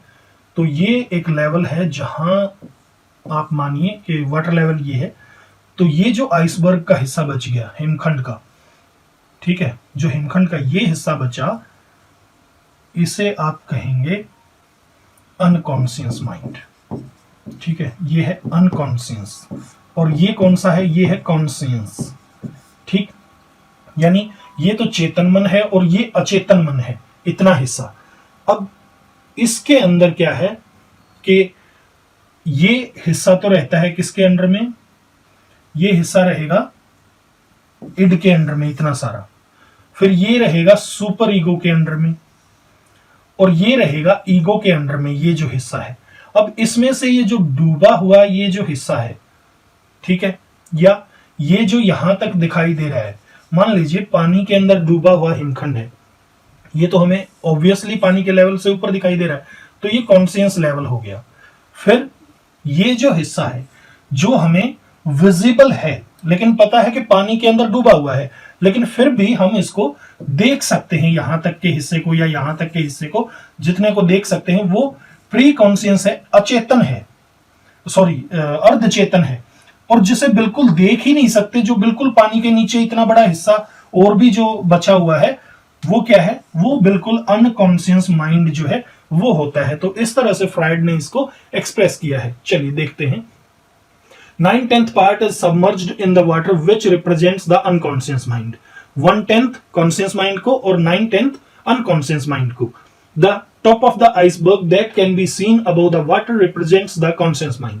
जो पानी के लेवल से ऊपर जो है वो कॉन्शियस माइंड को रिप्रेजेंट करता है। The bulk of the iceberg, हिमखंड का जो बहुत बड़ा हिस्सा है, lies unseen beneath the water line, represents the unconscious mind. तो ये सारा का सारा अनकॉन्शियस माइंड को रिप्रेजेंट करता है, ये सारा का सारा हिस्सा। अब इसमें क्या है? This iceberg analogy has been represented in the below given diagram. इस डायग्राम में ये दिखाया गया है। तो iceberg analogy of mind, mind की जो आइसबर्ग एनालॉजी है वो यहां पर दिखाई गई है। चलिए आगे क्या कहता है वो एक बार देखते हैं। आगे इसने कहा methods of studying unconscious mind. Unconscious mind को स्टडी करने के जो मेथड है, जो तरीके हैं, अनौपचारिक मन कह लीजिए या अनकॉन्शियस को आप अचेतन कह लीजिए, उसको स्टडी करने के तरीके क्या क्या हैं। Freud presented some specific methods to study unconscious mind. किसी भी इंसान के अनकॉन्शियस माइंड को स्टडी करने के लिए फ्राइड ने कुछ तरीके दिए। Some common methods used by Freud are, कुछ कॉमन मेथड्स, ये 3 कॉमन मेथड्स यहाँ पर दिए हैं। ड्रीम एनालिसिस, सपनों का एनालिसिस करना, उनको समझना। फ्री एसोसिएशन, बिल्कुल मुक्त करके उसको जोड़ के देखना, इंसान को बिल्कुल पूरी तरह से फ्री कर देना। हिप्नोसिस यानी सम्मोहन जो होता है, सम्मोहन के द्वारा, तो इनको चलिए वन बाय वन देखते हैं। Dream analysis is the method in which dreams of individual are analysed and their associations is generated with the thoughts in unconscious mind. इसमें क्या होता है कि किसी भी इंसान के सपनों का एनालिसिस किया जाता है, उनको समझने की कोशिश की जाती है और उसके बाद फिर उसको एसोसिएट करके देखा जाता है किसके साथ, जो थॉट्स हैं अनकॉन्शियस माइंड में, जो विचार हैं, उन विचारों के साथ उसको जोड़कर देखा जाता है ताकि उन विचारों को समझा जा सके। यानी सपनों को समझकर जो सपनों में बात हुई है उसे जोड़कर देखना होता है अनकॉन्शियस माइंड के साथ। नेक्स्ट है, in free association the individual is asked to relax in a relaxing couch and the therapist asks him to feel independent and free from all bounds of society and asks to express his desires freely. Free association में क्या किया जाता है, individual को पूरी तरह से relax करने के लिए कहा जाता है और उसे रिलैक्सिंग काउच के ऊपर, यानी एक बिल्कुल आरामदायक कुर्सी के ऊपर उसे बिठा दिया जाता है कि आप पूरी तरह से रिलैक्स हो जाओ। और फिर थेरेपिस्ट कोशिश करता है उससे कुछ ऐसे बात करने की कि वो इंडिपेंडेंट और फ्री फील करे, यानी पूरी तरह से मुक्त अपने आप को वो माने। किससे, जो बाउंड्स ऑफ सोसाइटी हैं, जो समाज के बंधन हैं, उनसे अपने आप को मुक्त समझने में हेल्प करता है थेरेपिस्ट, कि भाई आप पूरी तरह से अपने आप को मुक्त समझो। And asks him to express his desires freely, और फिर उससे कहता है कि अब अपनी जो इच्छाएं हैं उनको फ्री होके मुझे बताओ, भाई आपको चाहिए क्या है, ठीक है। तो वहां उस स्टेट में जो अनकॉन्शियस माइंड की जो इच्छाएं हैं वो निकलकर सामने आएंगी। इन हिप्नोसिस में, सम्मोहन में क्या होता है, the individual is hypnotised through holding his concentration on a specific object and then he is asked some questions by the therapist about his repressed desires and painful experiences. इस थेरेपी में क्या होता है, हिप्नोसिस वाली therapy में, सम्मोहन वाली therapy में, जो किसी भी इंसान को सम्मोहित किया जाता है उसकी कंसंट्रेशन को, उसके ध्यान को किसी एक खास ऑब्जेक्ट के ऊपर केंद्रित करके, और उसके बाद जब वो हिप्नोटाइज हो जाता है इंसान, तब थेरेपिस्ट उससे कुछ क्वेश्चंस पूछता है, ठीक है, किसके बारे में, जो उसके रिप्रेस्ड डिजायर्स हैं, जो दबी हुई इच्छाएं हैं, और जो उसके दर्दनाक एक्सपीरियंस हैं, दर्दनाक अनुभव हैं, उनके बारे में उससे कुछ क्वेश्चनिंग की जाती है। But the process of hypnotising an individual is not an easy task. किसी भी इंसान को हिप्नोटाइज करना, सम्मोहित करना, वो एक आसान काम नहीं है। And the therapist must be experienced to carry out hypnosis. और जो थेरेपिस्ट है, जो भी इलाज कर रहा है, उसको हिप्नोसिस में पूरी तरह से एक मतलब ये मान के चलिए कि उसे इसमें सक्षम होना चाहिए, उसे इस चीज का बहुत अच्छे से ज्ञान होना चाहिए। नेक्स्ट आता है इसमें जो साइकोसेक्सुअल स्टेजेस हैं डेवलपमेंट की, उनके बारे में अब हम बात करेंगे। जो मनोलैंगिक विकास की अवस्थाएं हैं, इसके बारे में हम बात करने वाले हैं। इसमें 5 उसने स्टेजेस दी थी, उनके बारे में जो है हम आगे बात करेंगे। तो Sigmund Freud said that human beings starting in infancy pass through a series of psychosexual stages. Sigmund Freud ने कहा है कि जो ह्यूमन बीइंग है वो स्टार्ट करता है कहाँ से, इन्फेंसी से, और कहाँ से होकर गुजरता है, वो कई जो स्टेजेस होती हैं उनसे होकर गुजरता है। जो साइकोसेक्सुअल मनोलैंगिक की जो स्टेजेस हैं उनसे होकर गुजरता है। फ्राइड प्रपोज्ड 5 की साइकोसेक्सुअल स्टेजेस ऑफ डेवलपमेंट, 5 उसने साइकोसेक्सुअल स्टेजेस बताई हैं। Oral, anal, phallic, latency and genital. ये जो 5 स्टेजेस हैं उनकी हिंदी में बता रहा हूं, मुखावस्था, गुदावस्था, लिंग प्रधानावस्था, अव्यक्तावस्था और जननेन्द्रियावस्था। तो ये 5 स्टेजेस उसने बताई हैं। Each stage is dominated by the development of sensitivity in a particular erogenous. एक पर्टिकुलर जो इरोजेनस होता है उसके अंदर जो डेवलपमेंट होती है खास, उस डेवलपमेंट का परिणाम होता है कि हर स्टेज जो है वो आगे बढ़ती है। इसको कंप्लीट एक बार मैं पढ़ देता हूं, फिर इसकी हिंदी में आपको बता दूंगा। If a person is unsuccessful in resolving the conflict, the resulting frustration becomes chronic and remains a central feature of their psychological makeup. This is known as a complex. तो क्या है कि जो प्रत्येक चरण है शरीर के, उसमें एक विशेष कामुक या आनंद देने वाले अक्षेत्र में संवेदनशीलता के विकास से वो प्रत्येक चरण प्रभावित होता है। मतलब हर स्टेज प्रभावित होती है किससे? कामुकता या आनंद देने वाले अक्षेत्र से। उसमें संवेदनशीलता का विकास होता है और वो विकास प्रभावित करता है शरीर इस डेवलपमेंट के प्रत्येक चरण को। और हर एक चरण में एक अनूठा संघर्ष होता है जिसे अगले चरण में जाने से पहले हल किया जाना चाहिए। यदि व्यक्ति संघर्ष को हल करने में सफल होता है, मतलब जो ये स्टेजेस में जो भी कॉम्प्लेक्स वो आते हैं, कॉन्फ्लिक्ट्स आते हैं, अगर उनको करने में वो असफल होता है तो परिणाम जो है वो निराशा के रूप में होते हैं और वो निराशा स्थायी हो जाती है और उसके मनोवैज्ञानिक रूप की केंद्रीय विशेषता बन जाती है। यानी उस इंसान का जो मनोवैज्ञानिक मेकअप होता है, जो रूप होता है, उसकी ये विशेषता बन जाती है और इसी चीज को जटिलता के रूप में जाना गया है। On the other hand, an individual who does not develop a complex might become so addicted to the pleasures of a given stage that they are not willing to move on to later stages and become fixated. देखिए होता क्या है, कई बार आपने देखा होगा कुछ बड़े लोगों को, कुछ बड़े बच्चों को स्पेशली अंगूठा या जो है उंगली चूसने की आदत होती है। तो क्या होता है कि वो जो मुखावस्था है वो उसके जो भी कॉन्फ्लिक्ट्स थे उनको पूरी तरह से प्रॉपरली रिजॉल्व नहीं किया गया। जब वो प्रॉपरली रिजॉल्व नहीं हुए तो वो जो बच्चा है उसका ग्रोथ तो हो गया लेकिन डेवलपमेंट में प्रॉब्लम आ गई। अभी भी उसे अंगूठा चूसने में जो है आनंद आता है, तो मुखावस्था से वो निकल नहीं पा रहा है और वहीं पर फिक्स होके रह गया है। Fixation is the tendency to stay at a particular stage. Fixation क्या है? एक पर्टिकुलर स्टेज के ऊपर रहने की अवस्था है। N individual who is troubled by a conflict at any stage seeks to reduce tension by engaging in the behavior characteristics of that stage.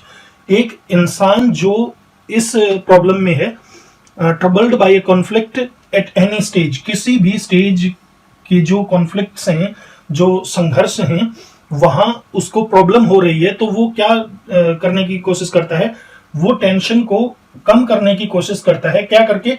by engaging in the behavior characteristic of that stage.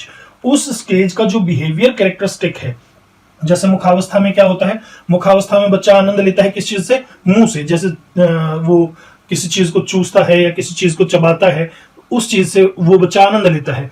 तो उस behaviour characteristic में वो इंसान जो है अटक के रह जाता है, तो उससे वो टेंशन को कम करने की कोशिश अपनी करता है और कोई बात इसमें नहीं होती है। नेक्स्ट जो है ओरल स्टेज। अब स्टेजेस हैं, वन बाय वन इनको हम डिस्कस करेंगे। तो यहाँ पर हमारी जो है ओरल स्टेज आ जाती है जिसे मुखावस्था कहते हैं और ये जन्म से 1 से 1.5 साल तक रहती है और इसमें जो एरोजेनस जोन रहता है, जो कामुकता का क्षेत्र रहता है, वो माउथ होता है। चलिए, during the oral stage the infants primary source of interaction occurs through the mouth. So the routing and sucking reflex is especially important. The mouth is vital for eating and the infant derives pleasure from oral stimulation through gratifying activities such as tasting and sucking. तो इसमें होता क्या है? जो मुखावस्था के दौरान शिशु के पास संबंध बनाने का जो प्राथमिक स्रोत होता है वो मुंह होता है। इसलिए जो रूटिंग और सकिंग रिफ्लेक्स है, रूटिंग रिफ्लेक्स क्या होता है? रूटिंग रिफ्लेक्स होता है a reflex that is seen in the normal newborn babies. ये एक नॉर्मल न्यूबॉर्न बेबीज में ये रिफ्लेक्स देखा जाता है। Who automatically turn the face towards the stimulus and make sucking, ठीक है, sucking motions with the mouth when the cheek or lip is touched. The rooting reflex helps to ensure successful breastfeeding. Routing reflex में जो successful breast feeding है वो होती है, बच्चा उसको करता है। मतलब क्या है कि जो रूटिंग रिफ्लेक्स है उसको कहा गया है कि बच्चे के अंदर ये प्रवृत्ति होती है कि वो अपने आप जो है उस स्रोत की तरफ बढ़ जाएगा जिसको वो सक करना चाहता है, लाइक दैट। नेक्स्ट है because the infant is sorry. तो ये जो दो रिफ्लेक्स हैं ये महत्वपूर्ण है। आगे उसमें हिंदी मुझे बतानी जो है वो बच गई। क्या है? मुंह जो है वो खाने के लिए महत्वपूर्ण है और शिशु को चखने और चूसने जैसी मुक्त जो गतिविधियां हैं उनके माध्यम से मौखिक उत्तेजना का आनंद प्राप्त होता है। आगे कहा है because the infant is entirely dependent upon caretakers who are responsible for feeding the child, the infant also develops a sense of trust and comfort through this oral stimulation. क्योंकि बच्चा जो है वो किसके ऊपर निर्भर है? वो उनके ऊपर निर्भर है जो उसकी देखभाल करते हैं, ठीक है, जो बच्चे को खिलाने के लिए जिम्मेदार हैं। तो बच्चा जो है वो भी इस मौखिक उत्तेजना के माध्यम से विश्वास और आराम, दो चीजों की सेंस डेवलप करता है, वो विश्वास की और आराम की, थ्रू दिस स्टिमुलेशन, इस भावना के माध्यम से, ठीक है। तो इस स्टिमुलेशन में, इस चीज में यहां पर क्या वो डेवलप करता है? दो चीजें डेवलप करता है, ट्रस्ट की फीलिंग और कंफर्ट की फीलिंग। नेक्स्ट है a person fixated in the oral stage might display an immature, dependent and demanding personality with overwhelming and insatiable need for mothering। क्या करता है कि इस अवस्था के अंदर जो व्यक्ति है वो अपरिपक्व, आश्रित और मांगों वाला व्यक्तित्व प्रदर्शित करता है और इस अवस्था में मातृत्व के लिए जबरदस्त और अतृप्त या लालची जो एक जरूरत होती है मातृत्व की, वो इस जो ये क्या कह सकते हो, इस अवस्था के अंदर वो मातृत्व की जबरदस्त जरूरत को एक्सप्रेस करता है। They may be verbally abusive and engage in excessive oral behaviors such as smoking, drinking, compulsive eating and nail biting. They may be verbally abusive and engage in excessive oral behaviors। यहां पर आकर जो इंसान हैं वो क्या कर सकते हैं? मौखिक रूप से अपमानजनक हो सकते हैं और धूम्रपान या किसी चीज को पीना या जो फॉरबिडन फूड है उसको खाना या नाखून काटने जैसे जो बहुत ही अधिक मौखिक व्यवहार हैं उनके अंदर वे जो बच्चे हैं वो बिजी हो जाते हैं, संलग्न हो जाते हैं।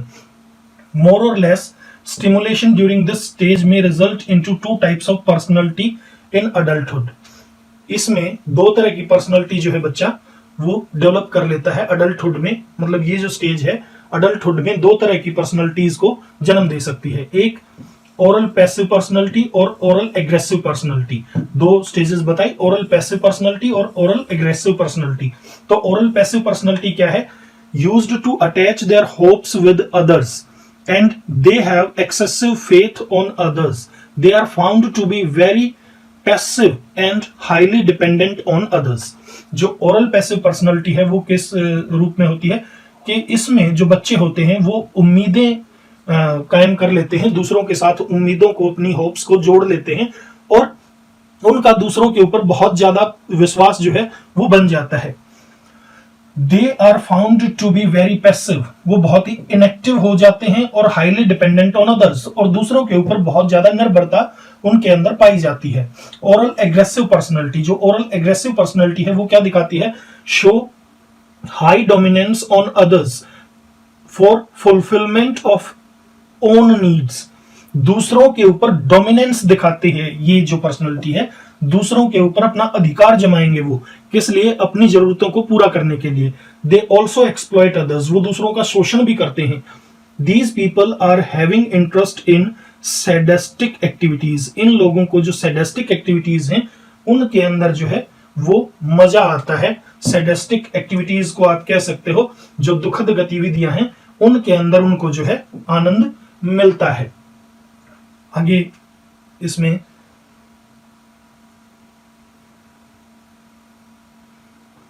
एनल स्टेज, जो एनल स्टेज जिसे गुदावस्था कहते हैं, उसके अंदर क्या है? इसकी एज रेंज है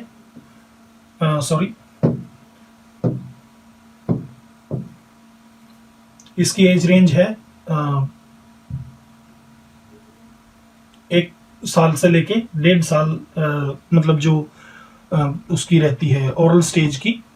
उसके बाद इसकी स्टेज जो है वो स्टार्ट होती है मतलब 1.5 से लेकर 3 साल तक, और इसमें जो एरोजेनस जोन रहता है, जो कामुकता क्षेत्र रहता है, वो एनस रहता है, गुदा रहता है।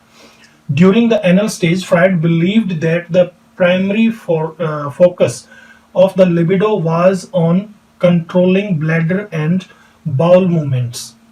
जो libido होता है, जो लैंगिक की मूल प्रवृत्ति की शक्ति जिसे कहते हैं, जिसे कामेच्छा कहते हैं, तो जो कामेच्छा का मेन जो फोकस रहता है वो किसके ऊपर रहता है?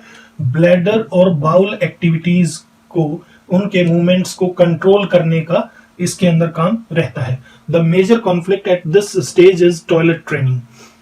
सबसे बड़ा जो संघर्ष है वो टॉयलेट ट्रेनिंग का है। The child has to learn to control his or her bodily needs, बच्चे को इसमें अपनी बॉडीली नीड्स को कंट्रोल करना सीखना होता है। Developing this control leads to sense of accomplishment, मतलब उसने कुछ प्राप्त कर लिया है, या इंडिपेंडेंस, वो स्वतंत्रता की तरफ बढ़ा है, मतलब इन चीजों की सेंस जो है वो इसमें डेवलप होती है। अकॉर्डिंग टू फ्राइड के according success at this stage is dependent upon the way in which parents approach toilet training. इस स्टेज के अंदर जो सक्सेस है, जो बच्चे की जो कामयाबी है, वो किस चीज पे निर्भर करती है? वो इस चीज पे निर्भर करती है कि पेरेंट्स कितनी अप्रोच करते हैं टॉयलेट ट्रेनिंग में। Parents who utilise praise and rewards for using the toilet at the appropriate time encourage positive outcomes and help children feel capable and productive। जो पेरेंट्स मतलब बच्चे को रिवॉर्ड देते हैं या उसकी सराहना करते हैं, प्रशंसा करते हैं, जब बच्चा अप्रोप्रिएट टाइम पे टॉयलेट को यूज करता है, तो उस स्थिति में क्या आउटकम्स निकल के आते हैं? पॉजिटिव आउटकम्स निकल के आते हैं, मतलब पॉजिटिव जो है वो चीजें निकल के आएंगी, और वो हेल्प करेंगी बच्चे को क्या फील करने में? कैपेबल फील करने में और प्रोडक्टिव फील करने में। मतलब बच्चा ये फील करेगा कि भाई मैं सक्षम हूं, मैं प्रोडक्टिव हूं। Freud believed that positive experiences during this stage served as the basis for people to become competent, productive and creative adults. इस स्टेज के जो पॉजिटिव एक्सपीरियंसेस होंगे वो किसी भी बच्चे को किस चीज में मदद करेंगे? एक बेस बनाने में मदद करेंगे, ताकि एक कॉम्पिटेंट, प्रोडक्टिव और क्रिएटिव अडल्ट का निर्माण हो सके। However not all parents provide the support and encouragement that children need during this stage. हालांकि सभी पेरेंट्स जो हैं वो सपोर्ट और एनकरेजमेंट प्रोवाइड नहीं करते जो इस स्टेज में बच्चे को चाहिए है। Some parents instead punish, ridicule and और shame a child for accidents. कई बार एक्सीडेंट्स भी हो जाते हैं, भाई बच्चा जो है वो सही टाइम पे टॉयलेट को नहीं यूज करता और एक्सीडेंट्स हो जाते हैं, मतलब मिस हैपनिंग हो जाती है। तो उस स्थिति में पेरेंट्स क्या करते हैं? वो बच्चे को पनिश करते हैं, रिडिक्यूल करते हैं, मतलब उसके ऊपर गुस्सा करते हैं, झड़कते हैं उसको, और शेम करते हैं उसके ऊपर, मतलब उसको शर्म महसूस करवाते हैं। तो ऐसा काम जो है पेरेंट्स को नहीं करना चाहिए। According to Freud, inappropriate parental responses can result in negative outcomes.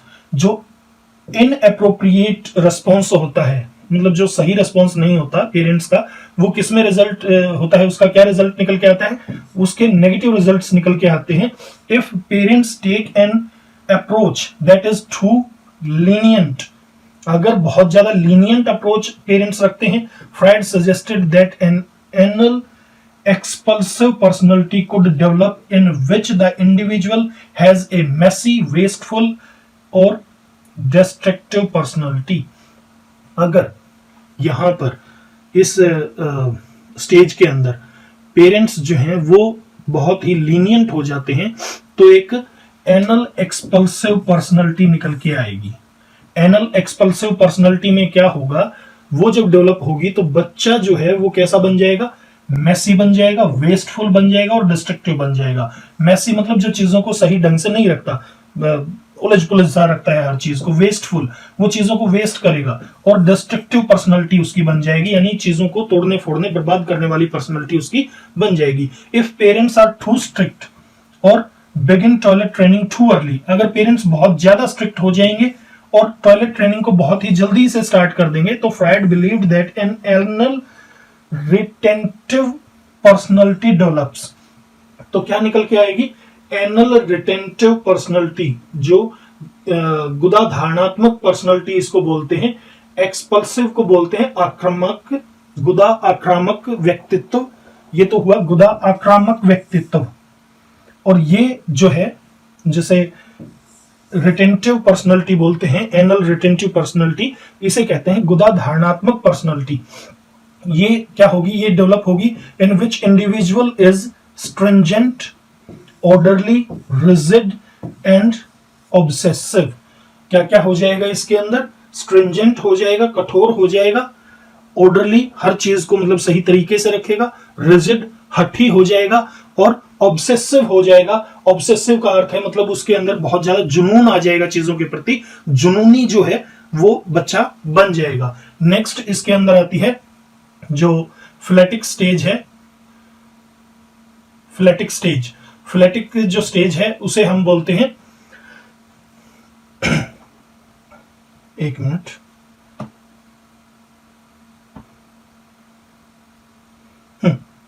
फ्लेटिक stage. फ्लेटिक जो स्टेज आएगी, फ्लेटिक स्टेज को हम बोलेंगे लिंग प्रधानात्मक अवस्था, लिंग प्रधानावस्था। ठीक है, तो ये रेंज स्टार्ट होती है 3 साल से 6 साल तक। क्लियर है, मतलब 0 से 1 से 1.5 साल तक तो रहती है ओरल स्टेज। फिर आती है एनल स्टेज, जो 1 से 1.5 साल से लेकर 3 साल तक रहती है। 3 साल के बाद 3 से 6 तक जो है वो आती है हमारी फैलिक स्टेज। फैलिक स्टेज यानी लिंग प्रधानावस्था। ठीक है, इसमें जो इरोजेनस जोन होता है वो जेनिटल्स होते हैं, यानी जो जननांग होते हैं वो कामुकता का अक्षेत्र होता है 3 से 6 साल तक। ड्यूरिंग द फैलिक स्टेज के दौरान the primary focus of the libido is on genitals. Genitals के ऊपर लिबिडो का प्राइमरी फोकस रहता है। लिबिडो पहले मैं बता चुका हूं, जेनिटल बता चुका हूं। एट दिस एज, इस एज में children also begin to discover the difference between males and females. इस स्टेज में बच्चे जो हैं वो मेल्स और फीमेल्स में जो डिफरेंस है उसको नोटिफाई करना स्टार्ट कर देते हैं। According to Freud's theory, fried की थियरी के according, the sources of conflict during the phallic stage result in the Oedipus complex. जो ओडिपस कॉम्प्लेक्स है उसमें यहां पर बच्चे के अंदर जो है वो आने स्टार्ट हो जाते हैं इस स्टेज में। ठीक है,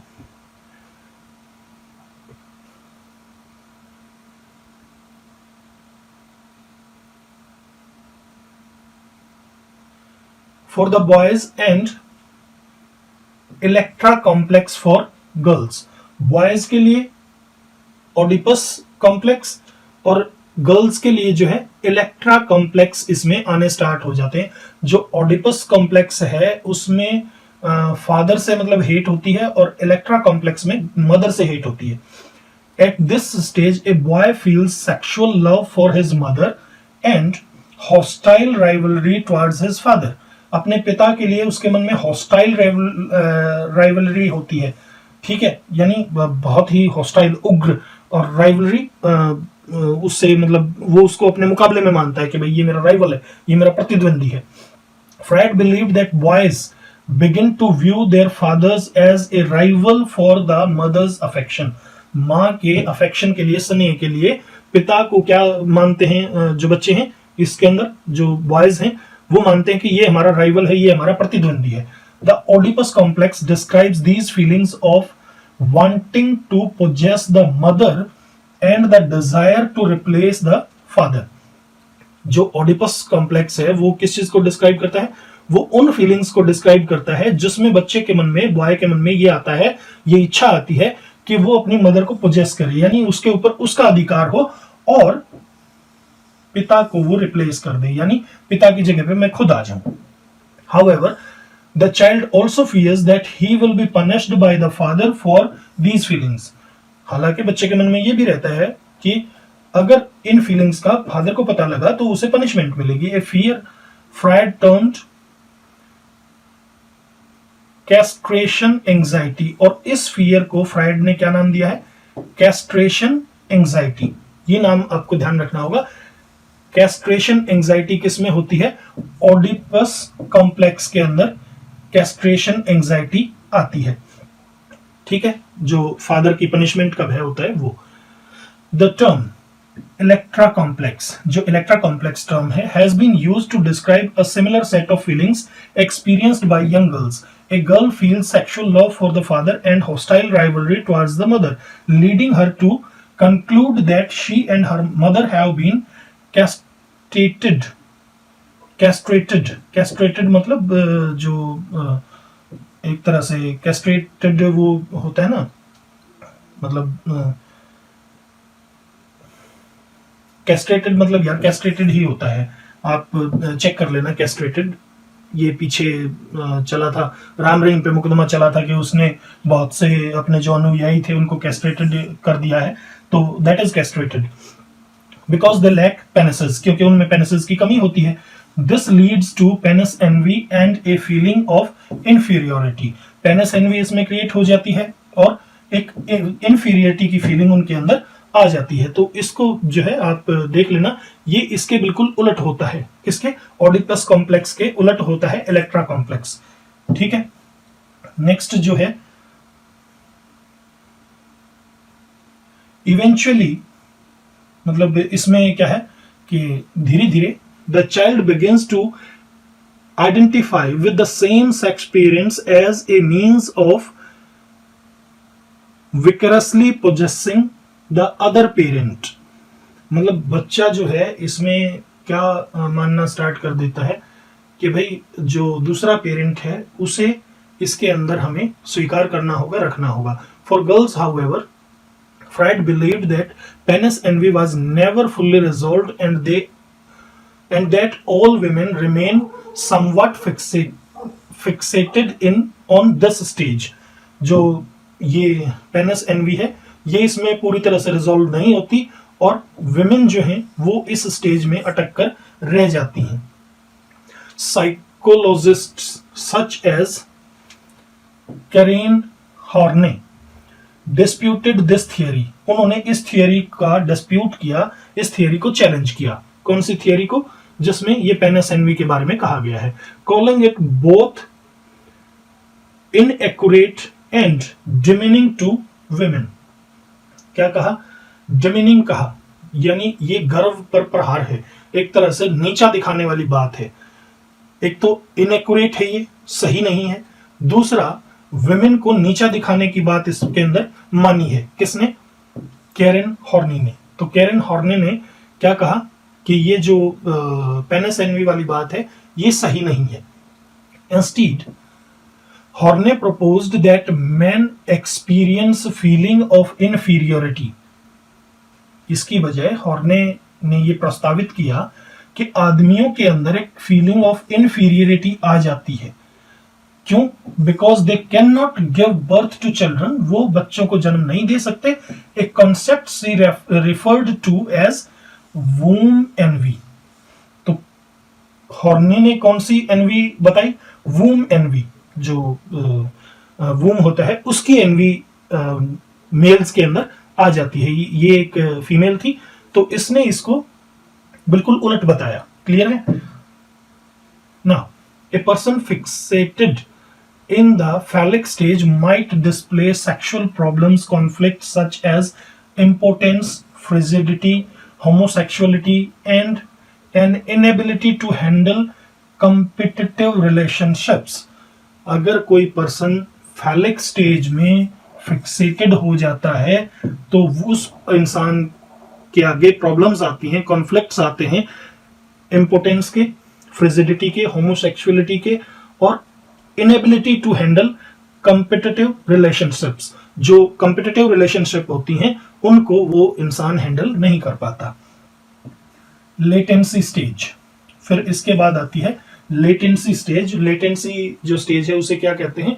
विलंबता की अवस्था कहते हैं या अव्यक्तावस्था कहते हैं। अव्यक्तावस्था या विलंबता की अवस्था। एज रेंज, अब तक 6 साल तक पहुंच गए थे हम।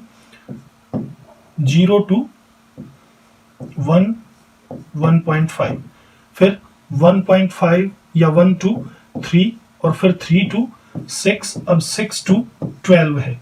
ठीक है, नेक्स्ट स्टेज। एक स्टेज ये हुई, दूसरी स्टेज ये हुई, तीसरी स्टेज ये हुई, चौथी स्टेज ये हुई और पांचवी स्टेज जो है 12 से लेकर फिर आजीवन चलती है। तो इसमें और प्यूबर्टी 6 से 12, तो 12 से लेके प्यूबर्टी तक भी ये स्टेज जा सकती है। प्यूबर्टी मतलब युवावस्था, तो 6 से 12 या 6 से प्यूबर्टी। ठीक है, फिर नेक्स्ट स्टेज 12 से लाइफ टाइम या प्यूबर्टी टू लाइफ टाइम, जो पांचवी स्टेज है। इसमें जो यूरोजेनस जोन होता है वो सेक्सुअल फीलिंग्स आर इनएक्टिव। इस स्टेज में 6 से 12 की स्टेज में जो सेक्सुअल फीलिंग्स हैं वो इनएक्टिव रहती हैं, उनका कोई रोल नहीं रहता है। ड्यूरिंग द लेटेंट पीरियड, जो अव्यक्ता है या जो विलंबता है, विलंबता का जो पीरियड है, उस पीरियड के अंदर the libido interests are suppressed, जो कामुक इंटरेस्ट हैं उनको दबा दिया जाता है। The stage begins around the time that children enter into school and become more concerned with peer relationship, hobbies and other interests। और यहां पर जब ये स्टेज कब स्टार्ट होती है? लगभग उस समय जब बच्चा स्कूल में एंट्री करता है, स्कूल में दाखिल होता है, और यहां पर बच्चा जो है वो बहुत ज्यादा कंसर्न्ड हो जाता है। मतलब किस बारे में सोचने लगता है? पीर रिलेशनशिप। पीर रिलेशनशिप मतलब जो आपसी संबंध है, जो सहकर्मी संबंध है, यानी बच्चों के साथ, दूसरे बच्चों के साथ जो उसके रिलेशनशिप है उनके बारे में सोचने लगता है, हॉबीज के बारे में और उसके जो दूसरे इंटरेस्ट हैं, जिन चीजों में उसे आनंद आता है उन चीजों के बारे में वो सोचने लगता है। During this phase Freud thought children suppress most of their sexual feelings and become interested in games, sports and friendship। इसमें जो सेक्सुअल फीलिंग्स हैं वो दबा दी जाती हैं और बच्चा किस में इंटरेस्ट हो जाता है? गेम्स, स्पोर्ट्स और फ्रेंडशिप में इंटरेस्टेड हो जाता है। Boys associate with boys, girls with girls, लड़के लड़कों के साथ एसोसिएट करते हैं, संबंध बना लेते हैं, जैसे फ्रेंडशिप के या स्पोर्ट्स के, गेम्स के, और गर्ल्स गर्ल्स के साथ। This stage is important in the development of social and communication skills. ये स्टेज बहुत ही इंपॉर्टेंट है किसकी डेवलपमेंट में? सोशल और कम्युनिकेशन स्किल्स की डेवलपमेंट में। एंड सेल्फ कॉन्फिडेंस, और तीसरा है सेल्फ कॉन्फिडेंस की डेवलपमेंट में भी ये स्टेज बहुत ही ज्यादा, लेटेंसी स्टेज इंपॉर्टेंट है। तो लेटेंसी स्टेज अगर आ जाए, मान लीजिए कि सोशल डेवलपमेंट में कौन सी स्टेज इंपॉर्टेंट है, तो लेटेंसी स्टेज। कम्युनिकेशन में लेटेंसी स्टेज, सेल्फ कॉन्फिडेंस में latency stage. Sexual reawakening occurs at puberty. Puberty जब युवावस्था आती है तब जाके जो सेक्सुअल रीअवेकनिंग है वो दोबारा से जागृत हो जाती है। लॉन्चिंग द जेनिटल स्टेज, और जब ये सेक्सुअल रीअवेकनिंग होती है तो कौन सी स्टेज लॉन्च हो जाती है? नेक्स्ट स्टेज लॉन्च हो जाती है, 5th स्टेज, जिसे जेनिटल स्टेज कहते हैं। जेनिटल स्टेज जो है वो जननेंद्रियावस्था को जेनिटल स्टेज कहा जाता है। अब देखिए जेनिटल स्टेज, एज रेंज जो है वो प्यूबर्टी टू डेथ या 12 टू डेथ, लाइफ टाइम ये मतलब चलती है 12 के बाद या युवावस्था के बाद लाइफ टाइम ये चलती है।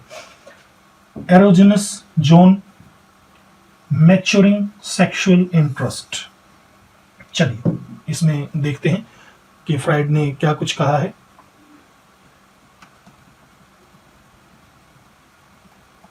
Genital stage. Maturing, in this stage, the equilibrium of the latency period is upset. इस स्टेज के अंदर जो इक्विलिब्रियम है, जो संतुलन है लेटेंसी स्टेज का, वो अपसेट हो जाता है। ठीक है। During this final stage of psychosexual development, the individual develops a strong sexual interest in the opposite sex.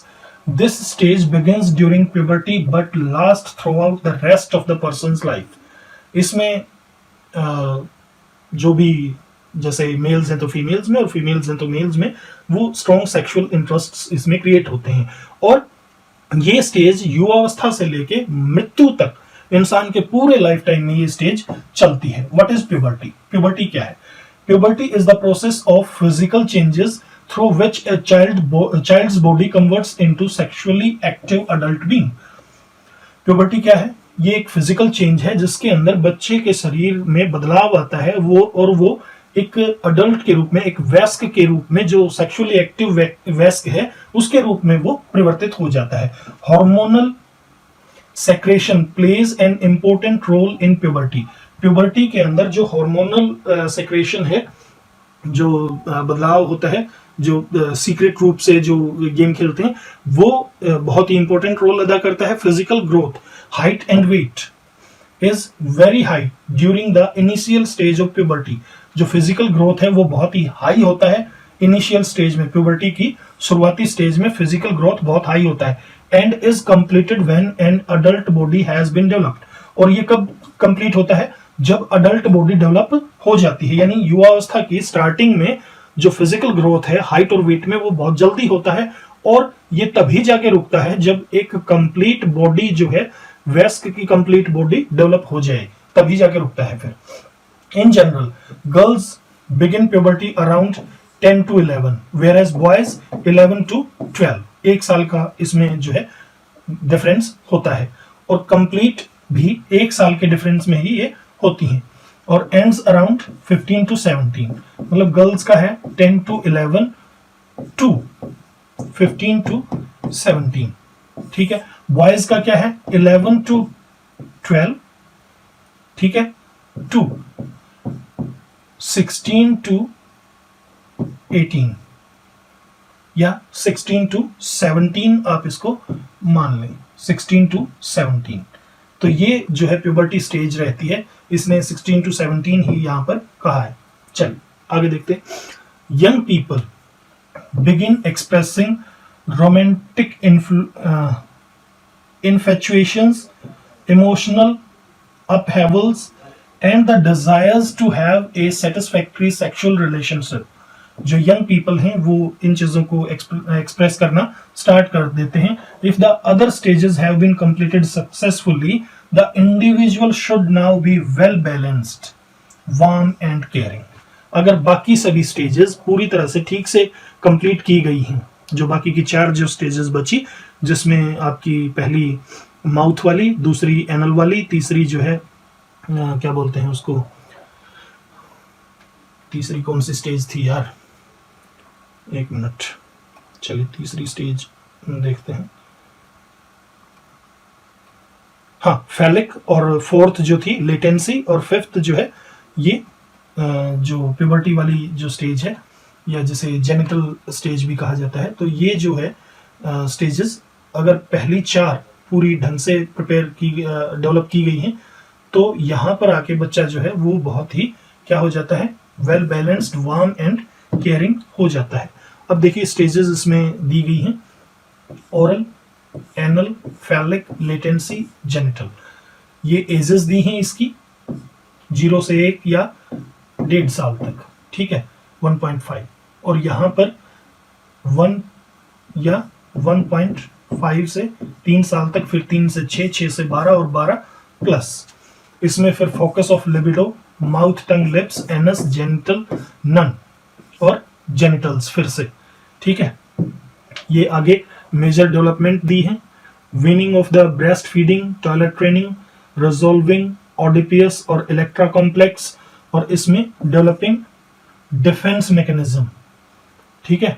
और यहाँ reaching full sexual maturity, adult fixation, कहाँ फिक्सेशन हो सकती है, वो स्मोकिंग और ओवर ईटिंग वगैरह में, या जो अंगूठा वगैरह चूसने में, यहाँ पर फिक्सेटेड हो सकते हैं। ऑर्डरलीनेस या मेसीनेस, दो इसमें आती हैं, ऑर्डरलीनेस या messiness. Sexual डाइसफंक्शंस, none.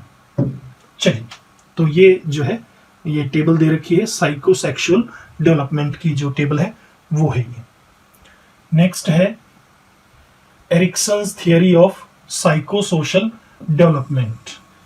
Ericsson theory of psychosocial development, ये साइकोसोशल डेवलपमेंट जो है, इसमें हालांकि इन्होंने फ्रायड से बहुत कुछ लिया है, लेकिन ये जो है पूरी तरह से फ्रायड के मुताबिक नहीं है। ये जो सोशल, साइकोसोशल, मनोसामाजिक जो डेवलपमेंट है उसकी इसमें बात की गई है, ठीक है। अमेरिकन बोर्न ये एक साइकोलॉजिस्ट थे, तो इनके बारे में हम जो है नेक्स्ट वीडियो में पढ़ेंगे। Till then bye bye, have a nice time, thanks for watching.